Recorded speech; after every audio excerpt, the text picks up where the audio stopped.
Bismillahirrahmanirrahim. Assalamualaikum warahmatullahi wabarakatuh.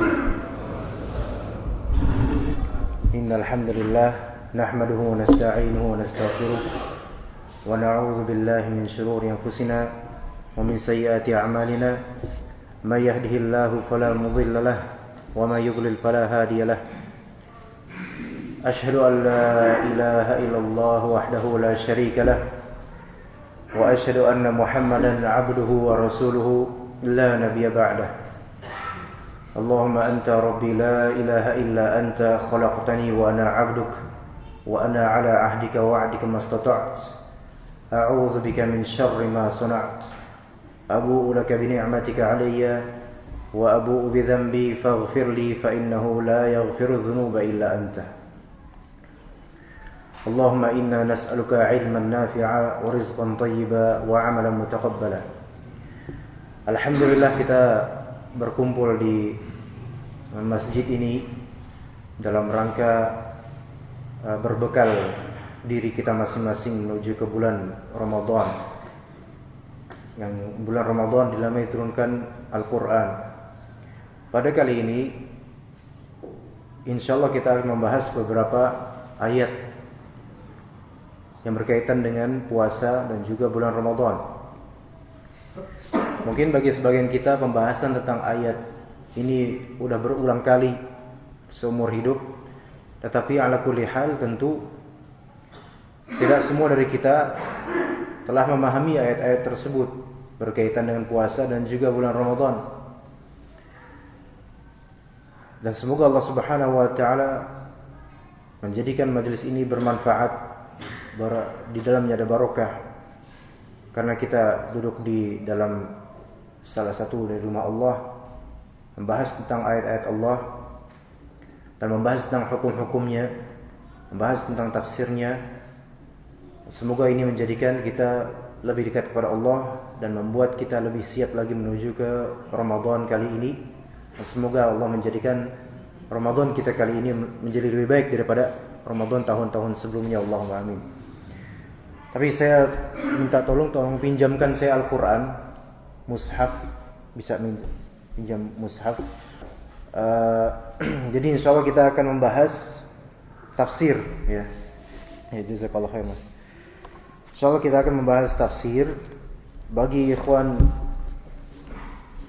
yang mungkin pakai HP, tafadhol dibuka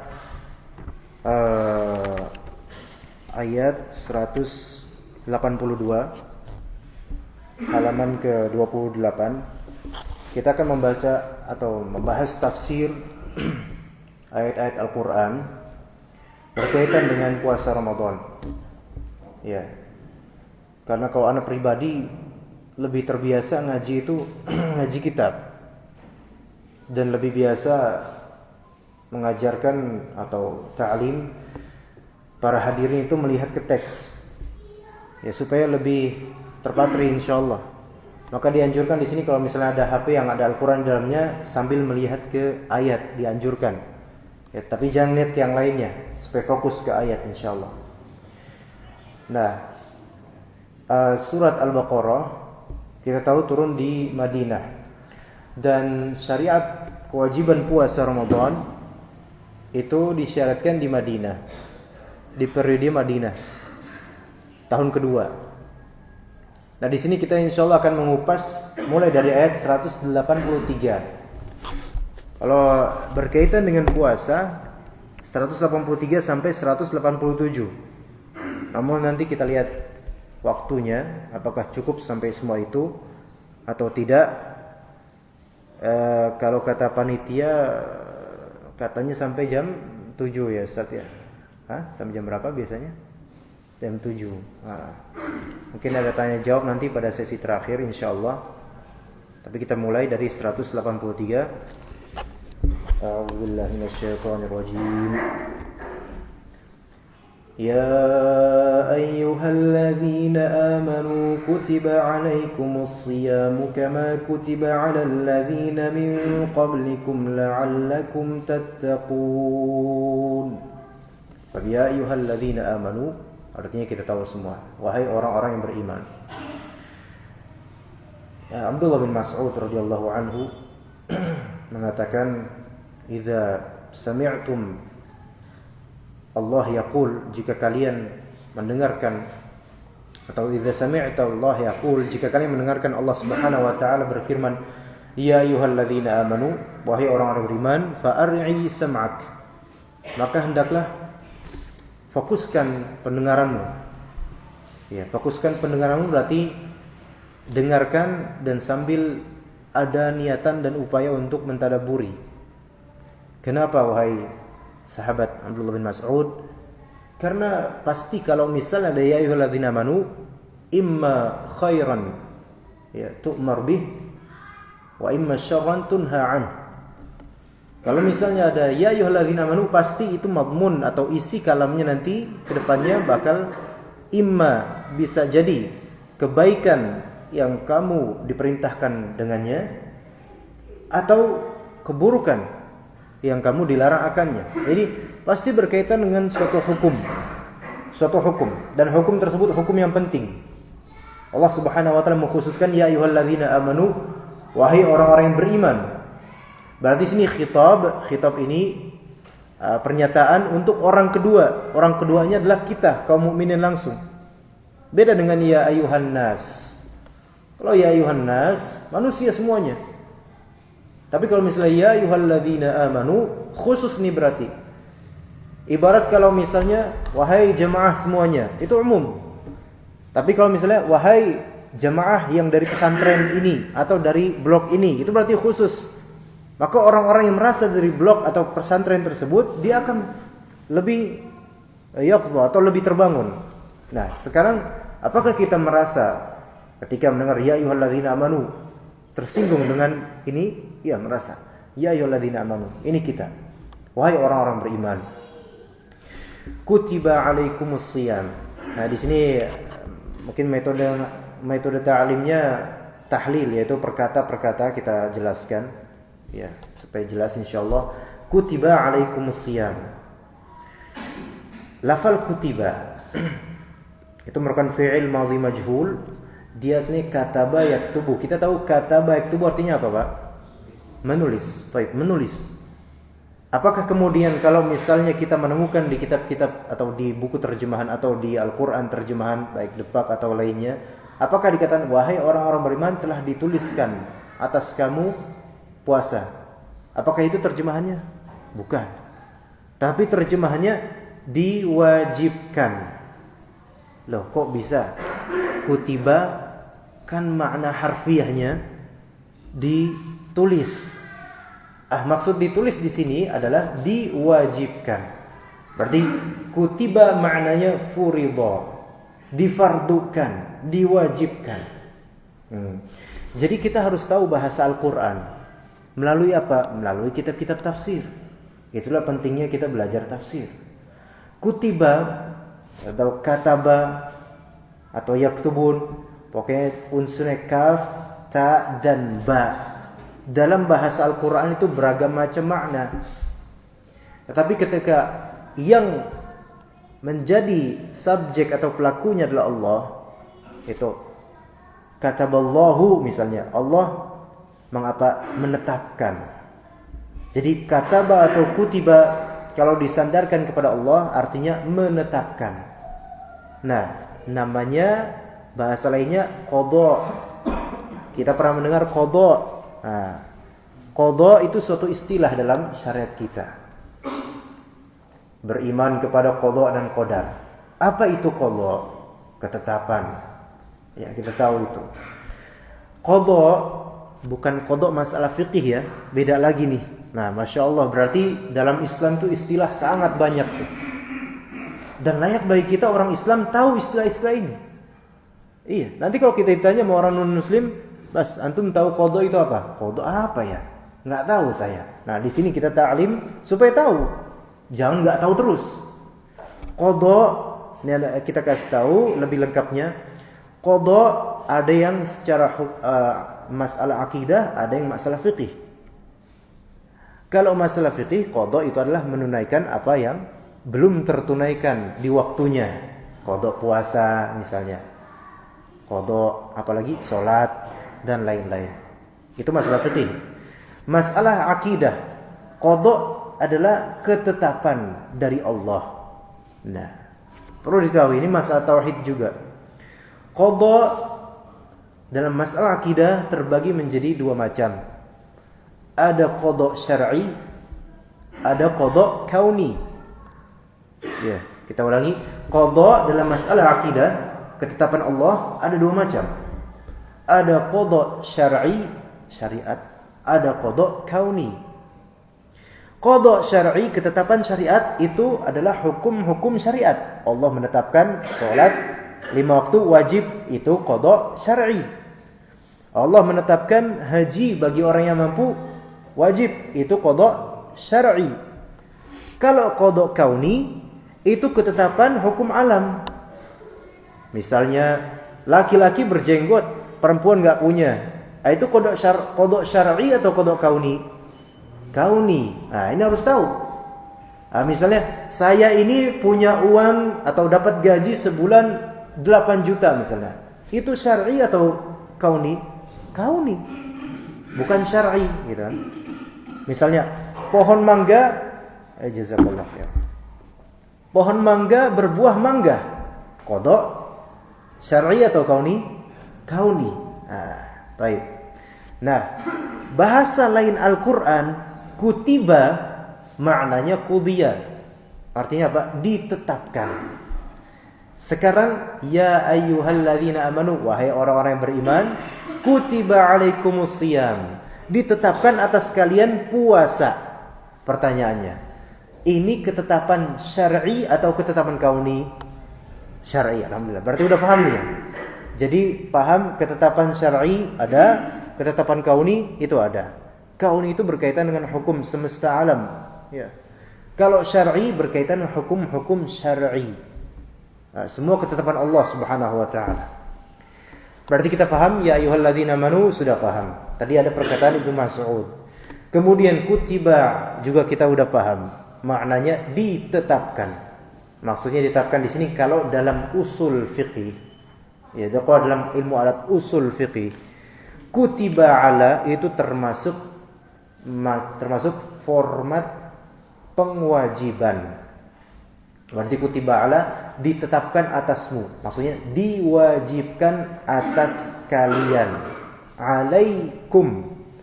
Kum, kalian. Siapa kalian? Orang-orang beriman. Ya. Apa yang diwajibkan? As-siyam. Puasa. Puasa. Diwajibkan atas kalian puasa. Kita lanjutkan, itu udah paham insyaallah. Kemudian, kama kutiba 'alal ladzina min qablikum. Potongan itu dulu kita bahas. Jadi sepotong-sepotong biar paham insyaallah. Kutiba kama kutiba 'alal ladzina min qablikum. Kama artinya sebagaimana. Adanya kaf itu berarti ada tasbih namanya, penyerupaan. Berarti kaum ini mukminin zaman Rasul sampai sekarang, seterusnya syariat Muhammad SAW itu diserupakan dengan diwajibkannya terhadap alladzina min qablikum, orang-orang sebelum kalian. Berarti mafhumnya apa yang kita pahami, bahwasanya syariat puasa itu bukan sesuatu yang baru, melainkan sudah ada sebelumnya di zaman nabi-nabi sebelumnya, sebelum Nabi Muhammad SAW. Dalam Sahih Al-Bukhari diriwayatkan oleh Sayyidatina Aisyah radhiyallahu anha bahwasanya di zaman jahiliyah itu pun dikenal yang namanya puasa Asyura pun dikenal. Maka ya Rasulullah SAW dahulu di zaman jahiliyah pun berpuasa Asyura dulu. Nah, itu dulu ya. Taib. Ini menunjukkan sebelumnya udah ada. Puasa itu udah ada. Cuma mungkin ada beberapa tata caranya yang sedikit berbeda. Karena Allah Subhanahu wa taala mengatakan walikullin minkum syir'atan wa minhaja. Tiap-tiap dari kalian para nabi memiliki syariat tersendiri, ya, tetapi akidahnya sama. Ya, salat pun sebelumnya udah ada di zaman-zaman sebelum Nabi Muhammad. Taib, sebagaimana diwajibkan atas orang-orang sebelum kalian. Ada satu ibrah atau beberapa ibrah yang bisa kita petik dari sini.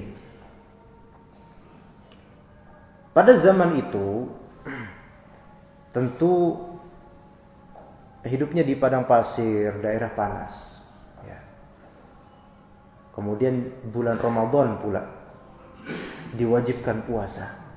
Ramadan nanti definisinya, maksudnya definisi secara bahasa akan Anda jelaskan nanti di ayat ke-185 insyaallah.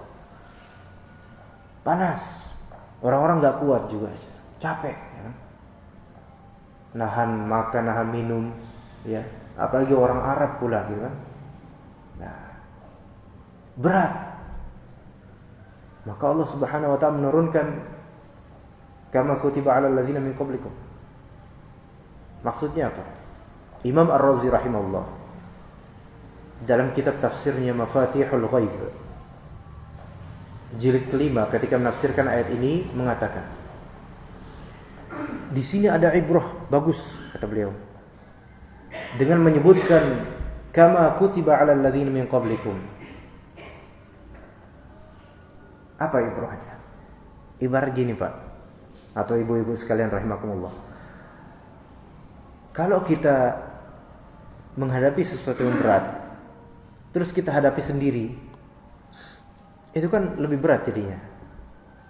Tetapi kalau misalnya kita menghadapi sesuatu yang berat, belum terbiasa sebelumnya, dan kemudian disinggung bahwasanya orang-orang dahulu pernah kok mengamali hal kayak gini, gitu. Itu kan rasanya ada keselarasan dengan mereka, ada kebersamaan. Oh, orang-orang dulu pernah. Berarti lebih ringan gak? Lebih ringan jadinya. Jadi lafal kama kutiba 'alal ladzina min qablikum itu luar biasa itu. Memberikan lumayan ketenangan di hati karena orang zaman dulu juga kayak gini. Ibarat kok kita ngadepin suatu tantangan dalam hidup. Kemudian dituturkan oleh sesepuh kita, bapak kamu dulu lebih parah nasibnya dari kamu. Rasanya gimana? Kita harus belajar dari orang-orang dulu. Berarti apa? Lebih kuat jadinya. Jadi dari lafal kama kutiba 'alal ladzina min qablikum ada tasjih, ada motivasi. Dulu sesepuh kalian, orang-orang sebelum kalian pun mengamalkan hal yang sama dan mereka mampu. Maka kalian juga harus mampu. Gitu. Itu potongan dari kama kutiba 'alal ladzina min qablikum. Pada akhir ayat ditambah la'allakum tattaqun. La'allakum tattaqun. Sebelum Anda melanjutkan penjelasan, kembali kita menyegarkan pikiran. Ikhwan dan akhwat sekalian, rahimani wa rahimakumullah. Al-Quran itu kalam Allah. Di tiap-tiap katanya itu memiliki makna. Ya. Setiap potongannya itu pasti ada suratan dan siratan makna. Yang kadang kita tahu, kadang kita enggak. Dan kadang kita enggak mau tahu. Padahal perlu sekali kita ketahui. Oleh karena itu mengkaji Al-Quran, kalam Allah itu tidak bisa diremehkan sama sekali. Baik mengkaji atau mempresentasikannya atau mendengarnya atau menyimaknya. Nah, lihat di sini la'allakum tattaqun. La'alla yang disebut oleh ulama sebagai ta'lil, yaitu penyebutan kausalitas, penyebab. Mengapa disyariatkan puasa? Allah Subhanahu wa taala tidak menginginkan adanya haraj di tengah umat ini, yaitu kesulitan, kepayahan, bukan itu yang Allah inginkan. Tetapi dari semua syariat yang Allah tetapkan kepada kita, itu pasti ada maslahat yang akan terbangun nantinya dan ada hikmah yang timbul. Hikmah dan tujuan Allah mensyariatkan puasa bukan hanya sekadar supaya kita lemes, bukan. Tetapi ujung-ujungnya la'allakum tattaqun, ujung-ujungnya itu supaya kalian bertakwa. Takwa itu kan simpelnya itu mengamalkan yang diperintahkan, menjauhi yang dilarang. Udah simpelnya itu. Tapi memang itu tujuan dari syariat puasa. Dan bahkan tujuan dari semua syariat, la'allakum tattaqun. Tapi ditekankan puasa karena saking besarnya faedah dari puasa ini. Ya. Puasa ini juga bisa menjaga niat. Kemudian menjaga hati ya. Dan kemudian menjaga perut dan kemaluan. Memanage masalah perut dan memanage masalah kemaluan. Tentu bapak-bapak dan ibu-ibu sekalian udah berkali-kali mendengar hadis innamal a'malu binniyat, ya kan? Sesungguhnya amalan tergantung pada apa, Pak? Pada niatnya. Nah, kemudian dicontohkan sama Rasul. Yaitu faman kanat hijratuhu lidunya yusibuha aw imra'atin yankihuha hijratuhu ila ma hajara ilaihi. Kalau niatnya itu untuk dunia yang didapat dan untuk perempuan. Coba kalau dipikirkan, dunia yang dimaksud ini perut sebenarnya. Ujung-ujung itu perut masalahnya. Kalau udah perut nanti ke kemaluan. Maksudnya Pak, syahwat terbesar itu dua itu. Perut dan kemaluan. Iya. Penghancur banyak amalan itu dua ini. Ujung-ujungnya perut atau kemaluan, intinya itu dah. Intinya itu. Orang pengen banyak kekayaan, orang pengen banyak jabatan dan semacam. Intinya dua itu. Imma pengen perut, imma pengen kemaluan, udah. Nah, puasa ini menjaga dua itu kan? Iya. Menjaga masalah perut, makanya dilarang akal dan syurub. Makan dan minum enggak boleh di waktunya. Dan kemudian menjaga kemaluan. Udah, dua itu dipotong pada durasi yang sehari itu dari subuh, dari fajar sampai ghurubis syams, sampai maghrib. Mendidik, tarbiyah. Supaya apa? Tattaqun. Karena ketakwaan itu bisa hancur gara-gara enggak bisa memanage dua ini nih. Perut dan kemaluan. Nah, itu yang diinginkan. Ya. Oke, kita udah selesai ayat 183 ya. Ini maaf kalau misalnya bapak-bapak atau ibu-ibu mungkin kurang terbiasa dengan style kajian seperti ini, tapi memang kalau anak pribadi biasanya kayak gini stylean kajiannya. Kita membaca teks atau ayat minimal, bapak-bapak dan ibu-ibu melihat ke ayatnya. Supaya apa? Nanti di rumah punya pegangan.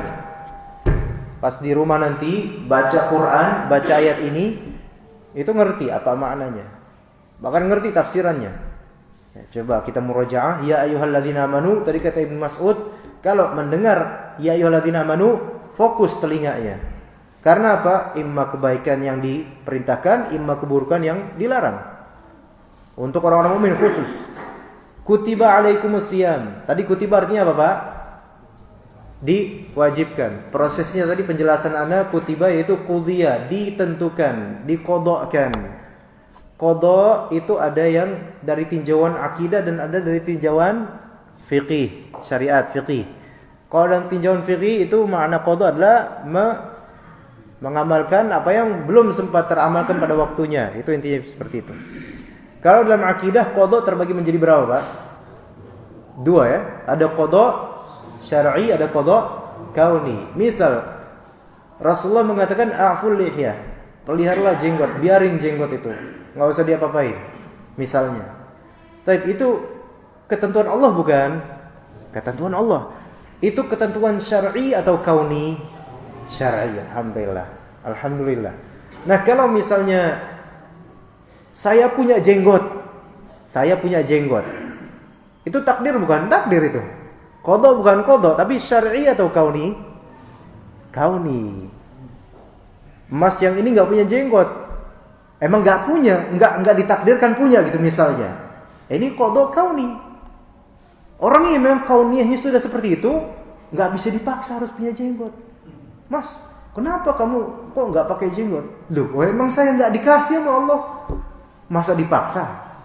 Ya udah, gitu kan. Qadha kauni seperti itu. Nah. Kemudian asyam, puasa. Karena kama kutiba 'alal ladzina min qablikum, sudah paham.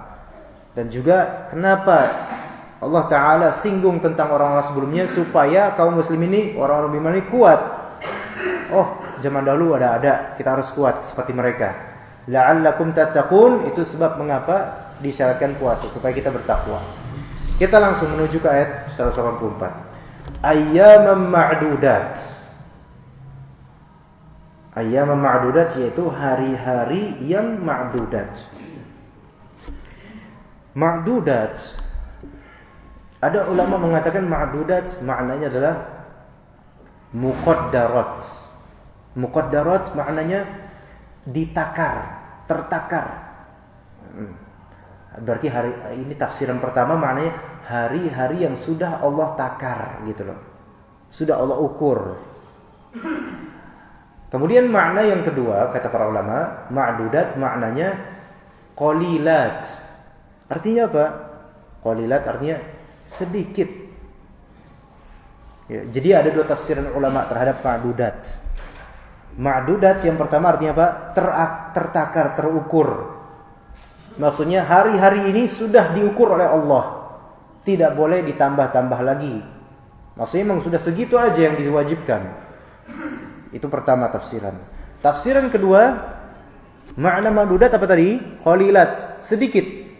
Kalau kita bandingkan dari seluruh bulan cuma 1 bulan tok gitu kan. Kadang 29 atau 30 hari. Dibandingkan dengan seluruh hari, coba. Enggak berbulan-bulan Allah suruh, hanya sebulan. Ayyaman ma'dudat. Nah, kemudian para ulama sebenarnya berbeda pendapat mengenai yang dimaksud hari ma'dudat ini apa sih? Tapi jumhur, hampir semua ulama mengatakan yang dimaksud ya bulan Ramadan. Jadi ayat ma'dudat besok-besok kalau kita baca ayat ini Pak dan ibu-ibu sekalian, kita baca ayat ma'dudat, itu kita bisa nafsirin, oh hari-hari yang telah Allah ukur. Bulan apa? Bulan Ramadan gitu. Jadi paham. Jadi baca Quran harus paham. Ya enggak harus semuanya, tapi kalau ayat yang memang penting pahami gitu kan. Ayat ma'dudat. Diteruskan. Faman kana minkum maridun aw ala safarin fa'iddatum min ayyamin ukhar. Barang siapa di antara kalian yang marid. Apa marid? Apa itu marid, Pak? Sakit ya. Sakit ya. Sakit di sini sakit apa nih? Kan sakit semua juga punya sakit ya. Kita semua punya penyakit. Ya, jadi sakit di sini sakit yang memang membuat seseorang tidak memungkinkannya puasa. Bukan sakit sembarangan.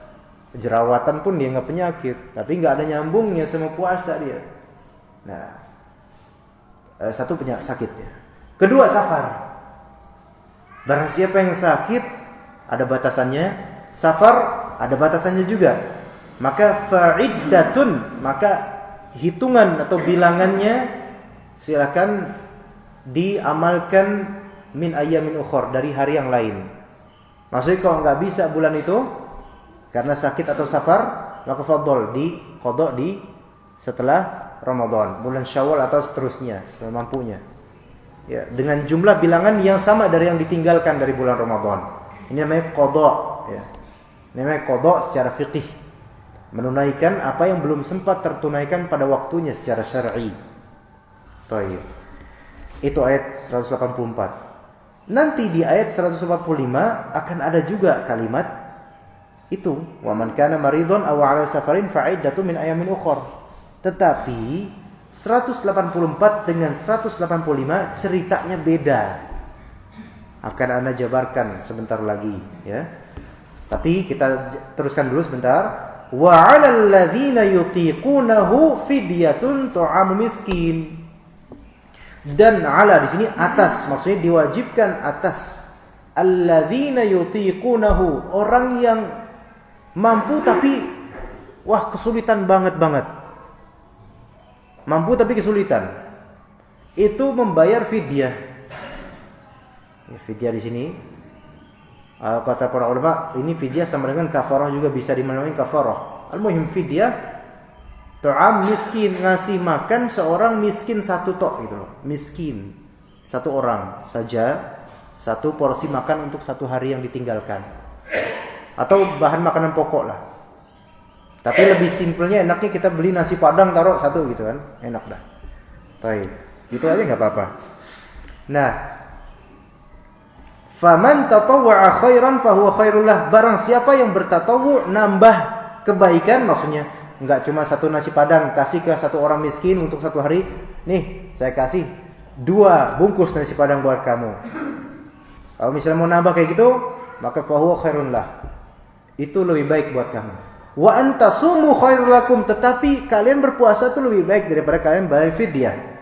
In kuntum ta'lamun, jika kalian mengetahui. Nah, Anda ceritakan dulu maksudnya apa. Maksudnya begini, awal-awal disyariatkan puasa itu tidak langsung diwajibkan puasa semuanya fardu ain setiap laki perempuan, tidak. Jadi gimana? Teorinya gimana? Begini, Syekhul Islam Ibnu Taimiyah menjelaskan dalam Syarah Al-Umdah, Syarah Umdatul Fiqhnya Ibnu Qudamah. Disebutkan, jadi awal-awal diwajibkannya puasa itu merupakan wajib mukhayyar namanya. Dalam usul fikih namanya wajib mukhayyar, wajib yang bersifat pilihan. Yaitu antum boleh ini, yang penting lakukan salah satu gitu loh. Ibarat kalau misalnya kita baca Al-Baqarah kan, Alif Lam Mim, dzalikal kitabu la raib, boleh. Dzalikal kitabu la raiba fih, boleh. Tetapi harus milih salah satunya. Enggak bisa kita baca dzalikal kitabu la raiba fihi hudal lil muttaqin. Enggak. Harus milih salah satunya, waqaf berhenti di salah satunya. Antum bilang dzalikal kitabu la raib, boleh. Kemudian fihi hudal lil muttaqin, gitu kan?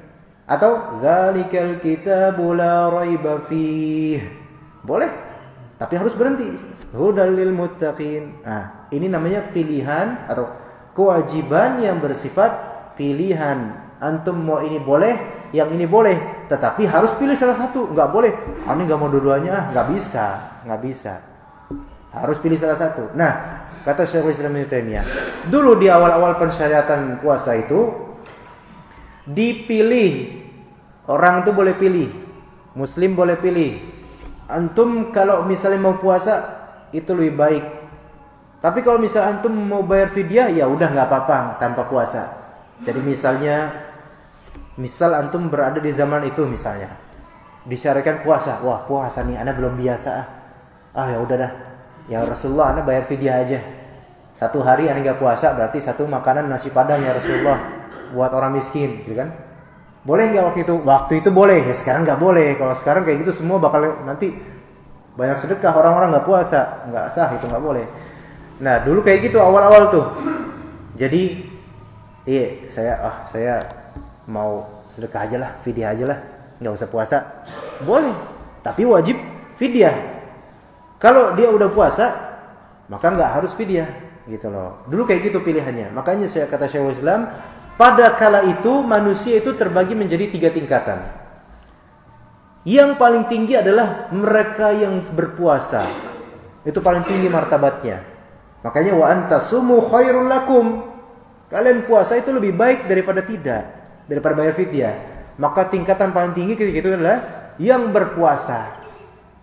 Nah, tingkatan kedua yang tidak setara dengan tingkatan pertama. Tingkatan kedua itu yang enggak berpuasa, dia bayar fidyah, tetapi dia nambahin fidyahnya. Makanya ada di ayat ini apa? Faman tatawwa'a khairan fahuwa khairul lah. Yang menambah fidyah nambah lebih banyak, maka itu lebih baik. Ini tingkatan kedua. Tingkatan ketiga, dia puasa kagak bayar fidyah tapi nambah juga enggak, tapi fidyahnya tu'am miskin. Udah nasi padang 1 bungkus doang dah, taruh untuk 1 hari. Nih buat ente. Awalnya enggak puasa hari ini nih, gitu kan. Ini yang ketiga paling rendah ini tingkatannya. Gitu. Itu dulu awal-awalnya seperti itu. Jadi syariat Islam ketika itu mutadarrijan, yaitu step by step, enggak langsung blok semuanya diwajibkan langsung fardu ain ente semua. Enggak ada fidyah-fidyahan. Yang bisa harus gitu. Enggak, dulu enggak kayak gitu dulu. Tapi kemudian ayat berikutnya menghapus hukum tersebut. Jadi ayat 184 hukum yang ada tertanam di dalamnya, tersirat di dalamnya itu dihapus oleh ayat setelahnya 185. Ini namanya dalam usul fikih atau dalam ilmu fikih namanya termasuk bab nasakh atau nasikh dan mansukh. Hukum yang menghapus dan hukum yang dihapus. Ini yang disebut itu ya, nasakh ya. Jadi ayat 185 itu datang belakangan. Nah, gitu kan. Kita bahas sekarang 185.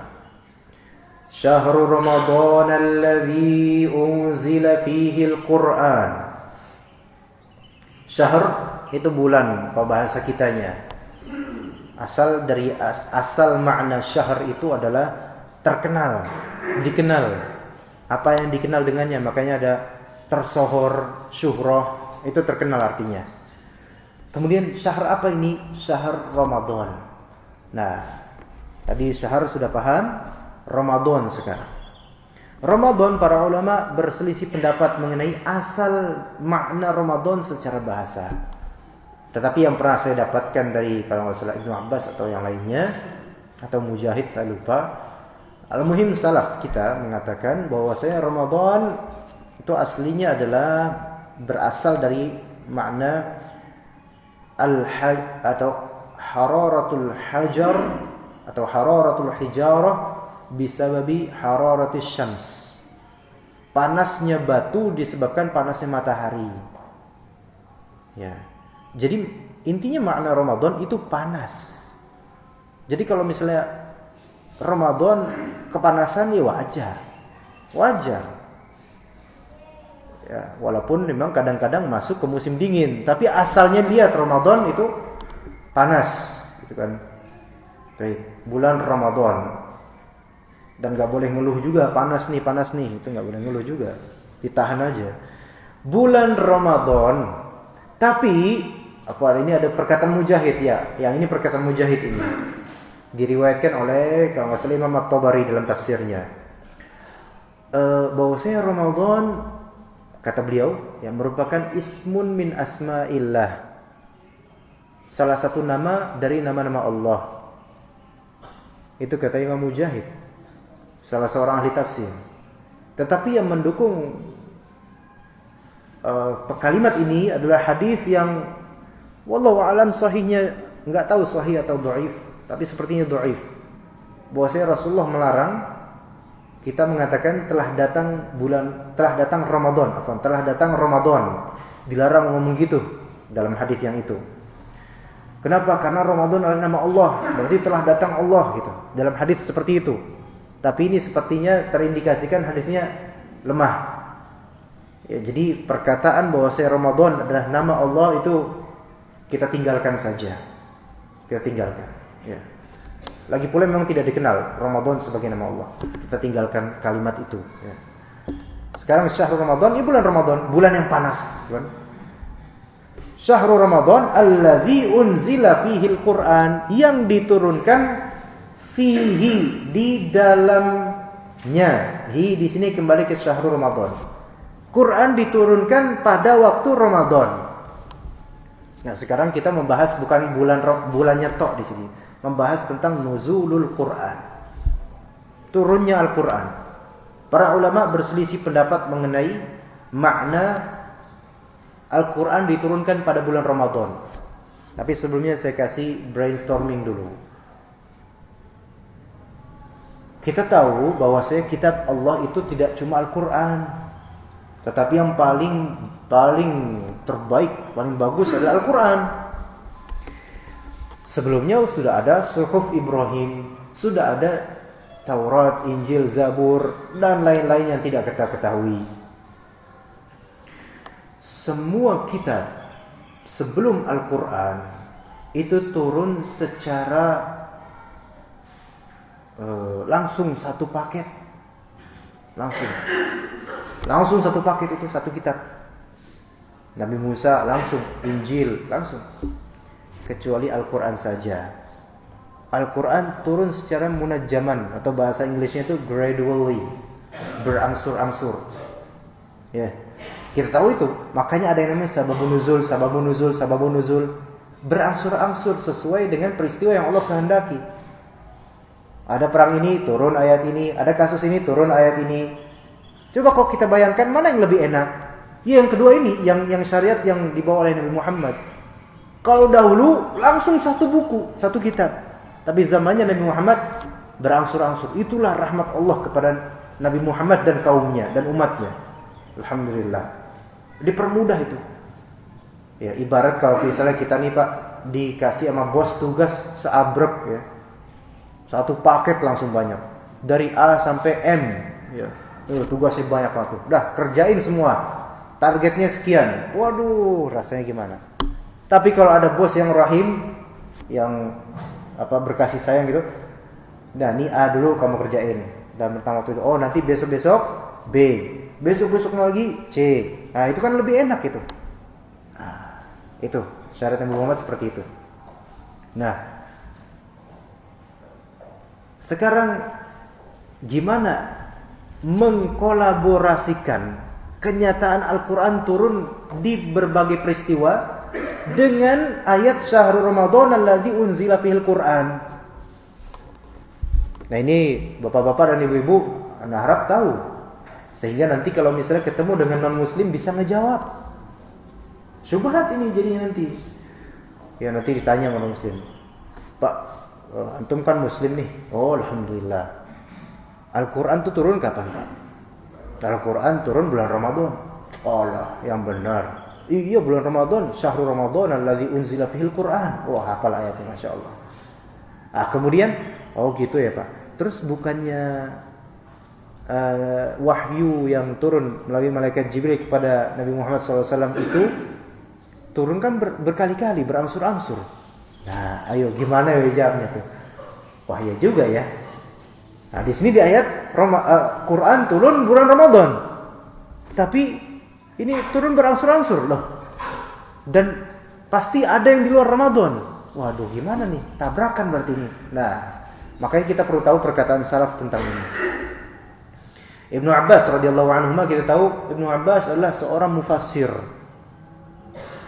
terbesar di kalangan sahabat, berarti di kalangan umat Islam. Yang sebelumnya ada Abdullah bin Mas'ud yang lebih senior dari beliau dari segi usia. Setelah Abdullah bin Mas'ud wafat, masih rentang 36 tahun Abdullah bin Abbas itu hidup. Berarti ilmunya matang itu Abdullah bin Abbas. Abdullah bin Abbas mengatakan bahwasanya, dan ini pendapat jumhur juga, bahwasanya Al-Quran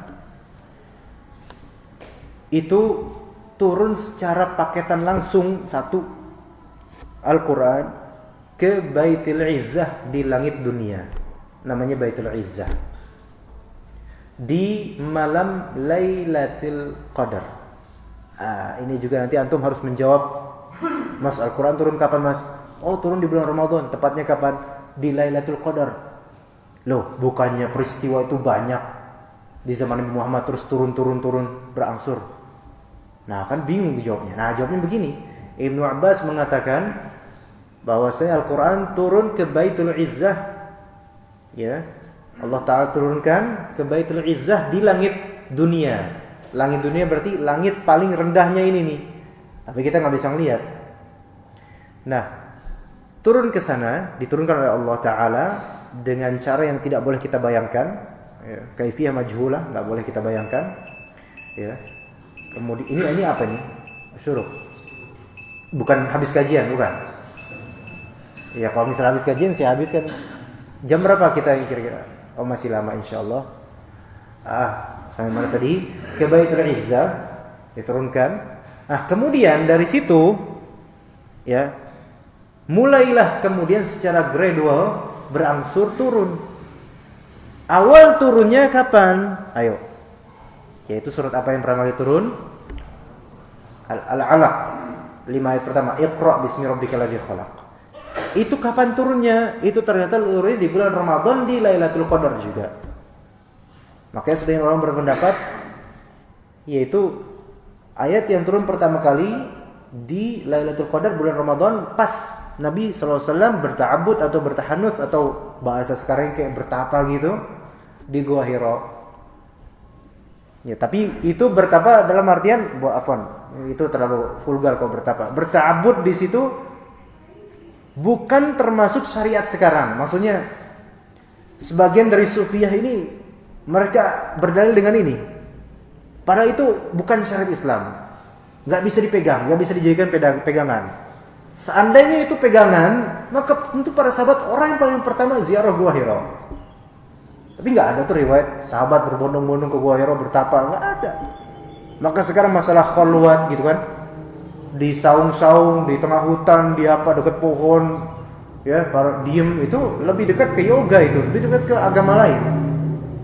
Nggak bisa berdalil dengan yang sudah dari Nabi Muhammad ini ketika itu sebelum kenabian.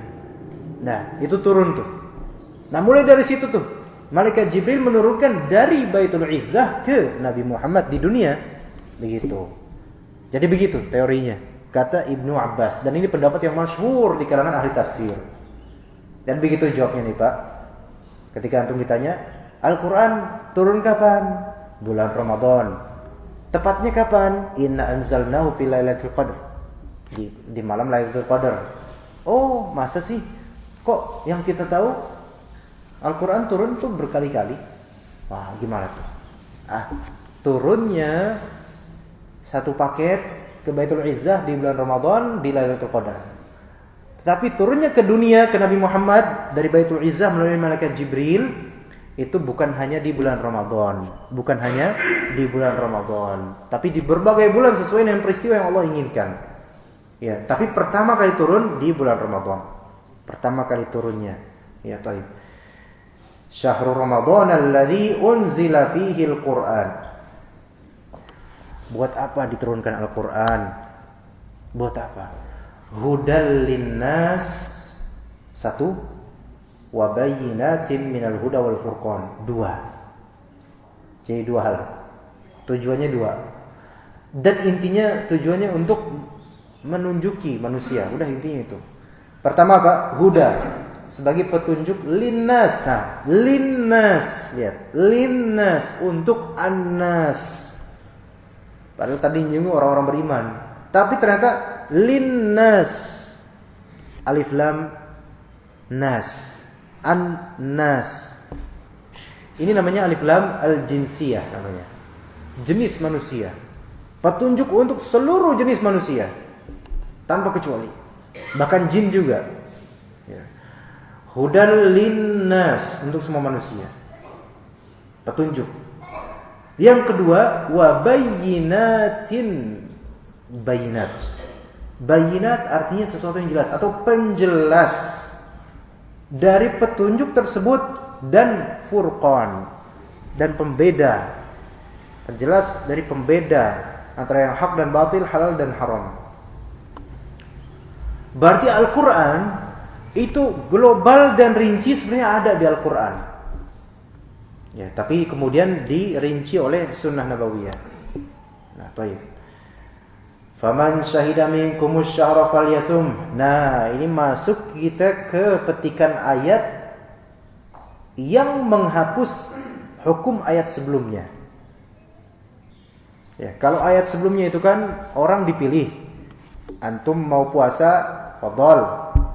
Antum mau nggak puasa, ya bayar fidyah. Antum nggak punya duit, ya puasa aja. Jangan alasan, waduh, ana nggak bisa puasa, ana nggak bisa bayar fidyah. Alah, pada zaman sekarang. Tapi itu hukum udah mansuh, dihapus. Kalimat faman syahida minkumus syahra falyasum. Barang siapa, maka barang siapa syahida minkum, menyaksikan. Berarti ru'yatul hilal gitu. Min. Nah, min di sini apa nih? Sebagian. Dari ya, dari. Tapi min itu kan faedahnya kalau misalnya kita meninjau dari segi usul fikih maknanya banyak. Tapi makna di sini tapi sebagian dari kalian. Berarti tidak harus semuanya ngelihat. Gitu loh. Nanti antum jangan alasan. Pas misalnya udah diumumin sama pemerintah, habis maghrib diumumin, udah diumumin kelihatan hilal, begini-begini dijelasin. Mana enggak lihat, enggak mau puasa besok. Apa dalilnya? Waman syahida minkum syahra falyasum. Kan harus melihat, enggak melihat tuh. Enggak bisa tegak hujah atasnya. Karena apa? Min di sini sebagian aja, enggak usah semuanya. Bahkan saksinya cukup satu yang thiqah udah cukup.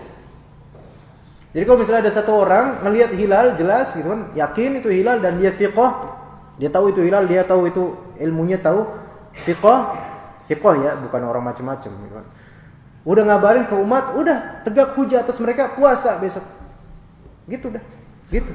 Jadi enggak ada ente doang ngelihat, aneh enggak ngelihat, kita ngelihat, udah ente aja yang puasa, aneh enggak puasa. Nah, enggak bisa gitu. Nah, lebih-lebih kalau misalnya yang melihat adalah pemilik otoritas. Atau bahasa pemilik otoritas itu bahasa Arabnya atau istilah syar'inya ulil amri gitu loh, pemilik otoritas, gitu kan? Maka ya antum harus taat, nurut, gitu kan? Enggak usah macam-macam. Nah, gitu. Syahida minkum, melihat sebagian dari kalian, apa yang dilihat? Asyhar maksudnya di sini ru'yatul hilal. Fal yasumhu. Fa maka kalau kalau di antara kalian melihat hilal, maka di sini lihat ada fal yasumhu. Lihat di sini ada komposisi ini banyak nih. Kata fal yasumhu itu ada berapa kata kira-kira Pak? Coba ditebak ya. Fal yasumhu itu ada satu kata, ada dua kata, tiga kata, empat kata atau lima kata? Silakan. 3. Nah, berkata 3. Siapa yang naik banding 4? Siapa ya? Fal yasumhu itu ada berapa kata tuh? Fal yasumhu doang ya? 1, 2, 3, 4 atau 5 atau 6? Silakan. Enggak ada yang bisa jawab. Ada yang 3 tadi jawab. 3. Kita bahas nih. Pertama ada fa, satu kata. Lam di sini satu kata. Yasum satu kata. Hu satu kata. Berarti berapa? 4 kata dalam fal yasumhu. Ya, itu bahasa Arab itu kayak gitu. Jadi orang kalau misalnya mau pinter belajar bahasa Arab. Tapi insya Allah antum bisa. Allah rezekikan insya Allah. Minimal yang penting tahu ayat-ayat penting lah maknanya. Fal yasumhu itu 4 kata. Fa di sini jawaban syarat, kalau kamu begini maka begitu. Kalau kamu di antara kalian melihat maka lakukanlah ini. Fa udah tadi, maka artinya lam di sini lamnya mati. Dalam usul fiqih ini namanya lamul amr, lam perintah. Dan perintah pada asalnya wajib. Nanti kalau ditanya mana kewajibannya? Kewajibannya ada di lam. Maka hendaklah yasum, dia berpuasa. Hu di sini maf'ul, yaitu syahrul Ramadan, berpuasa bulan Ramadan. Gitu. Maka hendaklah dia berpuasa bulan Ramadan. Berarti menjadi wajib. Berarti hapus sudah hukum yang tadi. Hukum yang mana? Hukum yang wajib mukhayyar itu. Yang mau puasa silahkan, yang enggak puasa ya fidyah. Udah enggak bisa. Stop. Semuanya puasa kecuali yang berhalangan, imma sakit atau safar. Makanya kemudian ada kalimat wa man kana maridun aw ala safarin fa iddatun min ayamin ukhra, sama main tadi tapi beda konteks.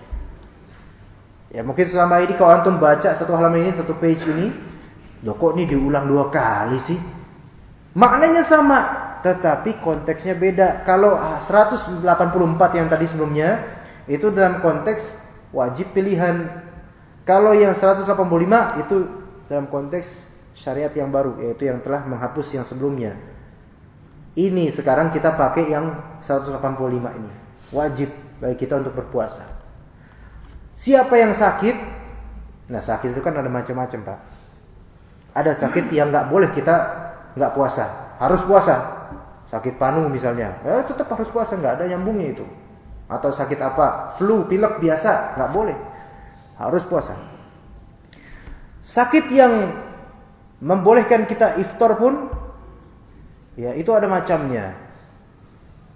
Nah, ada sakit yang membolehkan kita iftar, ada sakit yang mengharuskan kita iftar, mengharuskan kita enggak puasa. Ada sakit yang mengharuskan kita puasa secara temporary saja, sekarang aja. Ada sakit yang memang enggak bisa diharapkan kesembuhannya. Ada. Lah yang enggak bisa diharapkan kesembuhannya ini yang enggak puasa dia selamanya. Dia apa ngapain? Ya bayar fidyah nanti. Nah, ini beda lagi hukumnya, gitu kan. Baik. Kemudian yuridullahu bikumul yusra wala yuridu bikumul usra. Allah menginginkan pada kalian al-yusr, keringanan, wala yuridu bikumul usra, tidak menginginkan kesulitan. Walitukmilul iddah, dan hendaklah kalian melengkapi iddah, hitungan bagi yang enggak sempat atau enggak bisa puasa, baik karena safar atau karena sakit, yaitu mengqadha. Walitukabbirullaha ala ma hadakum, dan hendaklah kalian bertakbir, mengagungkan Allah atas petunjuk Dia. Yaitu setelah Ramadan kita ngapain? Ya takbiran. Makanya ada disebut malam takbiran, karena disuruh sama Allah, walitukabbirullaha ala ma hadakum, takbiran, agungkan Allah dengan cara yang sesuai syariat. Wala'allakum tashkurun, dan semua itu supaya kalian itu bersyukur. Karena nanti kalau kalian puasa tuh kalian bakal mengenal arti penting, artinya sebuah makan, artinya rasa syukur, gitu kan. Nah, Anda nggak tahu, mungkin ini endingnya pada ayat berikutnya aja ya. Ini ayat terakhir setelah ini. Setelah itu insya Allah yang mau bertanya dipersilakan. Biasanya gimana Pak? Biasanya pertanyaannya gimana Pak? Tanya langsung atau kertas atau? Iya Pak? Tanya langsung ya ikhwan. Ini perempuan ada nggak sih Pak sebenarnya? Ada ibu-ibu ya? Kalau ibu-ibu nanyanya gimana? Tulis. Tapi biasanya ada yang nanya biasanya. Nggak ada biasanya. Ini sebenarnya biasanya ada kajian nggak sih? Anda nggak tahu soalnya. Ada. Rutin bulanan atau pekanan? 1 minggu. Setiap 1 minggu. Ba'da subuh. Masya Allah, Masya Allah. Ya, alhamdulillah. Ya, oke. Ya, setelah ayat ini insya Allah tanya jawab insya Allah. Allah Ta'ala berfirman, wa idza sa'alaka ibadi anni fa inni qarib. Ya, wa idza sa'alaka ibadi, dan jika sa'alaka ibadi, dan jika bertanya kepadamu wahai Muhammad, ibadi.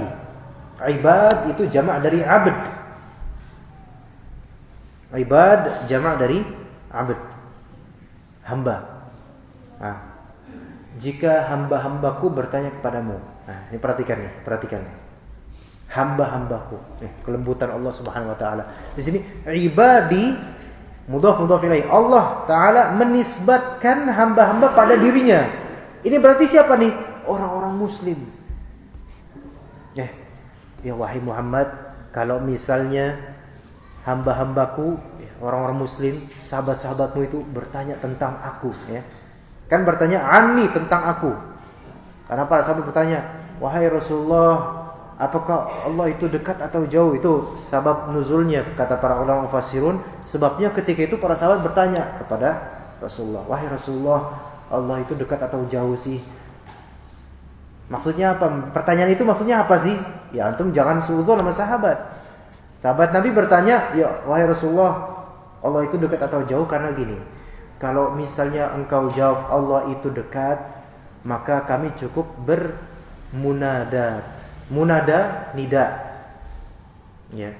Tapi kalau misalnya Allah itu jauh, maka kita akan lebih mengkeraskan suara doa kita ya Rasulullah. Gitu maksudnya. Nah, Allah jawab, ya wahai Muhammad, kalau misalnya hamba-hambaku bertanya kepadamu tentang dekat atau jauhnya aku, maka fa inni qarib, sesungguhnya aku dekat. Nah, sekarang muskilah nih, masalah mainnya ke akidah ini. Sesungguhnya aku dekat. Waktu beberapa anak wawancarai dulu pegawai di salah satu yayasan yang dimiliki oleh salah seorang di sini. Kan ada pertanyaan, di manakah Allah? Gitu. Pertanyaan jawabnya macam-macam. Tapi jumhur dari mereka, jumhur dari calon pegawai ini jawabnya apa? Allah itu lebih dekat daripada urat kita. Wah, Allah itu sangat dekat. Ada yang mengatakan Allah di mana-mana, ada yang mengatakan waduh, ini antara pertanyaan sama jawaban ini enggak nyambung nih. Jadi kurang paham pertanyaannya. Allah itu di mana? Kalau di sini jawabnya apa, Pak? Atas arsy, alhamdulillah udah selamat itu, udah kholas sudah. Jawabnya udah selesai gitu kan? Udah selesai, nggak usah dilogikakan gitu loh. Nggak usah dilogikakan. Mengapa orang-orang, semoga Allah berikan hidayah, mengapa banyak yang kurang benar atau sesat dalam memahami ini? Karena logika mainnya. Karena logika. Padahal hal seperti ini hal yang gaib yang udah nggak usah diurus banyak-banyak. Udah cukup nas aja khalas. Ar-Rahman 'alal 'arsy istawa, udah selesai khalas. Ya kan? Tapi kemudian kan banyak yang main mentakwil, menafsirkan dengan makna jauh. Ya, kemudian sampai akhirnya masuk ke dalam teologi Jahmiyah. Bahwasanya Allah itu di mana-mana. Teologi Jahmiyah itu mengatakan Allah itu di mana-mana atau semua ini adalah zat Allah. Alhamdulillah dari kalimat ini, semua ini adalah zat Allah, itu lebih buruk daripada teologi Yahudi Nasrani. Jauh lebih buruk. Makanya hati-hati dengan masalah akidah, harus belajar banyak-banyak. Nah, sekarang kita tahu Allah Subhanahu wa taala di atas arsy. Dan sesuai dengan keagungannya, tanpa perlu kita bayangkan dan tanpa boleh kita jabarkan bagaimana, enggak boleh. Bahkan bertanya pun enggak boleh. Bertanya bagaimana caranya enggak boleh. Nah, taib. Dan Allah Subhanahu wa taala turun ke langit dunia di sepertiga malam terakhir dengan cara yang kita tidak boleh mempertanyakan, tidak boleh menggambarkan. Karena itu sudah masalah gaib yang kita tidak mempunyai nalar kepadanya. Taib. Jelas itu. Allah Subhanahu wa taala di atas arsy. Tapi di sini fa ini qarib. Gimana nih logikanya? Sesungguhnya aku dekat. Gimana tuh? Anda menemukan dijawab oleh Syekh Utsaimin dalam tafsir surat Al-Baqarah. Ya, dijawab oleh beliau. Bagaimanapun ini nggak bisa dilogikakan. Ya. Nggak bisa dilogikakan dengan manusiawi seperti itu, ya. Melainkan sesungguhnya ulu, ketinggian Allah di atas arsy sesuai dengan kemuliaannya, dan kedekatan Allah pun sesuai dengan kemuliaannya. Kalau misalnya pun mau dilogikakan, ya, misalnya mau dilogikakan. Antum misalnya ada HP ya, sama zaujah istri ya. Antum safar jauh gitu, ada urusan lah, dinas atau apa gitu kan. Ada urusan. Curhat sama istri. Aku sendirian nih. Kemudian istri bilang, tenang aja suamiku, aku bersamamu. Gimana tuh? Padahal suami di Papua, istri Jakarta, di Bogor. Ini Bogor ya. Kok bilang aku bersamamu? Oh, kerasa nggak dekatnya? Kerasa dekat. Itu manusiawinya loh ya. Dekat nggak? Dekat. Merasa nggak dekat istri itu? Merasa dekat. Itu kan kenyataan itu. Nah, walillahil matsalul a'la. Adapun Allah Subhanahu wa taala menetapkan fa inni qarib, sesungguhnya aku dekat. Yang dekat siapa? Allah atau malaikatnya? Ya Allah, ini maksud ini fa inni, sesungguhnya aku. Aku langsung, aku. Allah yang dekat. Tapi tata caranya enggak boleh kita ini. Ya, jadi kita bisa mengkiaskan seperti itu, tapi tentu walillahil matsalul a'la. Lah terus bagaimana menjawab di surat Qaf? Di surat Qaf ada wa nahnu aqrabu ilaihi min hablil warid. Kami lebih dekat padanya dari urat-uratnya. Dekat banget berarti itu. Katakan nahnu, kami. Nah, di sini para ulama menjawab. Ini beda. Lihat subjeknya. Ini di sini, ini sesungguhnya aku. Berarti kepada siapa? Allah Subhanahu wa taala. Adapun wa nahnu aqrabu ilaihi min hablil warid. Kami. Sekarang bahasa Al-Qur'an seringkali wa idz qulna, telah kami katakan, kami ya kan? Gimana kita memahaminya? Orang Nasrani bakal itu lihat tuh orang Islam. Dan Al-Qur'an aja mengajarkan berbilangnya Tuhan. Apa dalilnya? Itu telah kami katakan wa idz qulna lil malaikati, atau wa nahnu aqrabu ilaihi.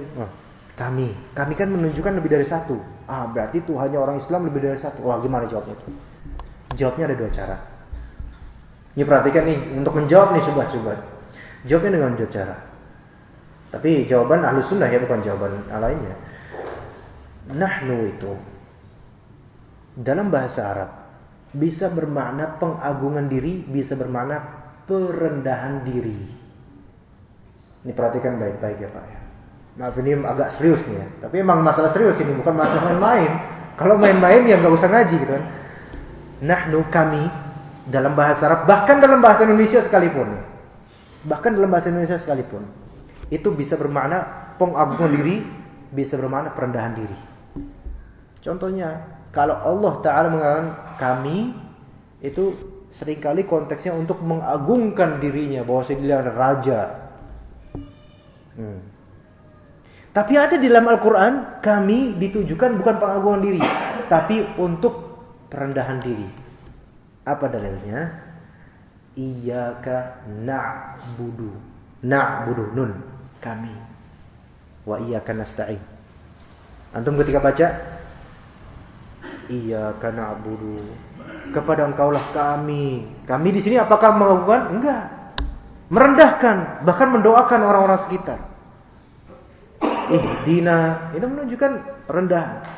Nah, tapi kalau dalam hak Allah, ketika Allah mengatakan kami, seringkali dalam konteks pengagungan terhadap dirinya. Contoh, wa idz qulna lil malaikati isjudu li Adam. Ketika kami katakan kepada para malaikat, sujudlah kepada Adam. Ya. Baik, di sini kami, di sini pengagungan diri. Allah mengagungkan dirinya. Nah, itu satu jawaban. Jadi tadi jawabannya pertama apa? Kalau nahnu dalam Al-Qur'an bisa jadi ini pengagungan diri. Allah Subhanahu wa taala mengagungkan dirinya dengan mengatakan kami. Raja itu kan kalau misalnya dalam manusia aja lah. Raja mengatakan ya, kami akan mengutus ini misalnya. Kami di sini kan menunjukkan kekuasaan gitu kan. Padahal yang mengutus siapa? Ya rajanya doang. Gitu kan? Arsalna, kami utus. Nah, begitu. Itu satu jawaban. Atau jawaban kedua. Nahnu di sini mungkin bukan yang jawaban pertama, tapi jawaban kedua. Nahnu di sini adalah para malaikat yang dimaksud oleh Allah Subhanahu wa taala. Para malaikat. Oleh karena itu jawaban untuk surat Qaf wa nahnu aqrabu ilaihi min hablil warid, nahnu di sini adalah malaikat yang mencatat amal. Itu jawabannya. Ya. Jadi bukan zat Allah, bukan. Berarti Allah itu di mana? Allah itu maha dekat. Iya benar maha dekat. Tapi apa zatnya maha dekat? Karena dia lebih dekat kepada kita. Berarti gimana jawabannya? Allah itu ada di mana-mana berarti nanti. Nah, kan salah jadinya. Begitu. Jadi nahnu aqrabu ilaihi min hablil warid, dan ini perkataan Anda dapat juga dalam tafsir surat Al-Baqarah, Syekh Utsaimin.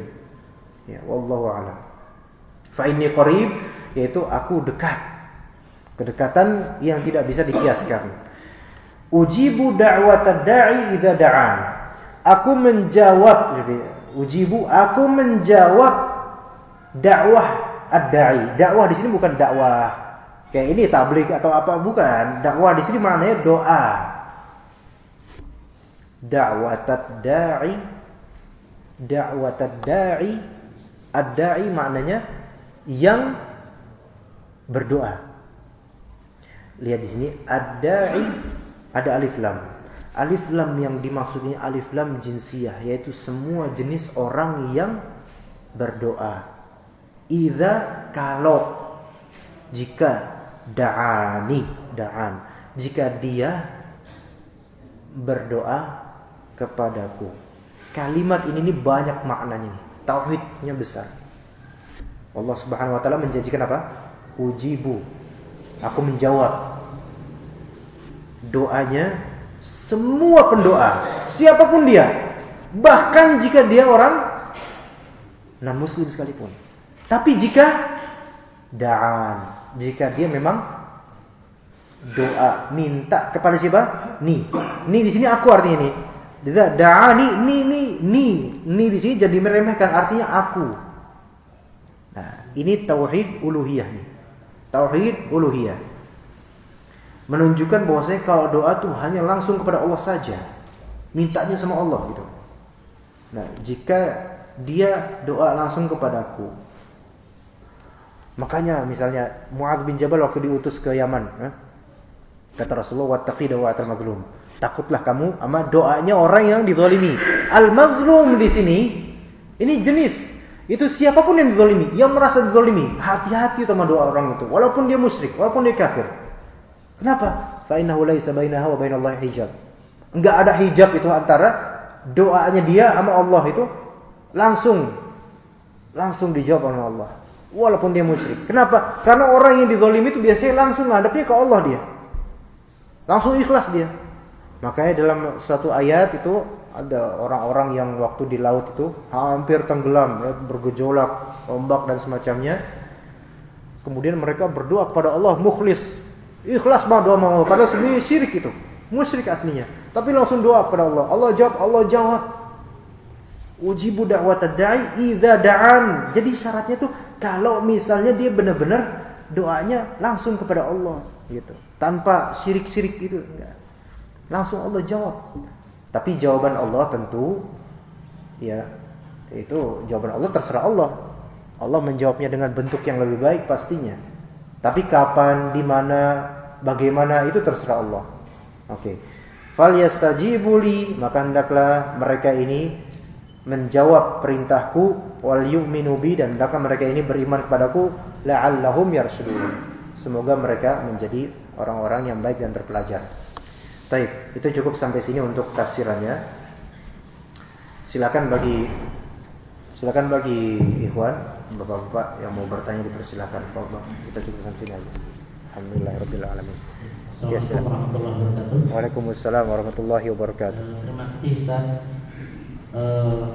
Untuk kami di sini mengharapkan untuk puasa Ramadan ini lebih baik.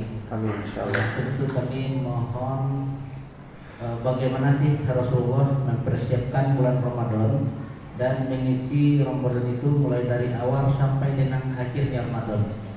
Ya, jadi mungkin sebagian dari kita semakin akhir semakin kendor. Ini bagaimana justru semakin akhir kita semakin lebih bersemangat. Tentu bagaimana Rasulullah melaksanakan puasa yang bisa kami contoh. Terima kasih Ustaz. Iya, jazakallahu khair Pak atas pertanyaannya. Tadi kembali kita Ramadan ini syahrul siyam, syahrul Quran. Coba pusatkan. Kita ini nggak bisa mengamalkan segala hal, ya kan? Yang kita cita-citakan dalam waktu yang sangat singkat. Tapi coba, kalau boleh disarankan, target, ya. Target itu penting. Kita tahu syahrul Ramadan, syahrul Quran. Coba targetkan sesuatu yang berkaitan dengan Quran dulu deh. Ya, mungkin kita nggak bisa mengamalkan semua yang ada di sunnahnya di Ramadan. Tapi coba yang di sini anjurkan yang terbaik insyaallah adalah coba targetkan untuk Al-Quran dulu. Ya, itu dulu deh. Karena kita ini terlalu renggang dalam menunaikan hak-hak berkaitan dengan Al-Quran. Coba itu dulu, Al-Quran dulu. Istiqomah di Al-Quran dulu. Nanti kalau udah istiqomah di Al-Quran, kedepannya itu banyak hal yang lebih bagus lagi insyaallah. Gizinya pada sangat banyak soalnya. Jadi coba istiqomah di baca Quran dulu Pak. Dan membaca Qurannya pun lihat-lihat kapasitas diri. Banyak dari terutama yang muda-muda ini, karena sensasi awal-awal itu luar biasa. Baca Al-Quran hari pertama, sebelum itu nggak pernah baca Quran. Hari pertama tiba-tiba mentargetkan 2 juz per hari. Wah, ini anak ragu ini yang kayak gini. Ragu. Target itu yang termaktub, yang tertulis ya, yang terkodok gitu kan, yang antum tetapkan gitu loh. Misalnya antum tetapkannya tuh jangan batas maksimal. Yang ditetapkan bukan yang terjadi. Kalau yang terjadi kadang-kadang bisa lebih gitu kan. Tapi yang ditetapkan jangan maksimal.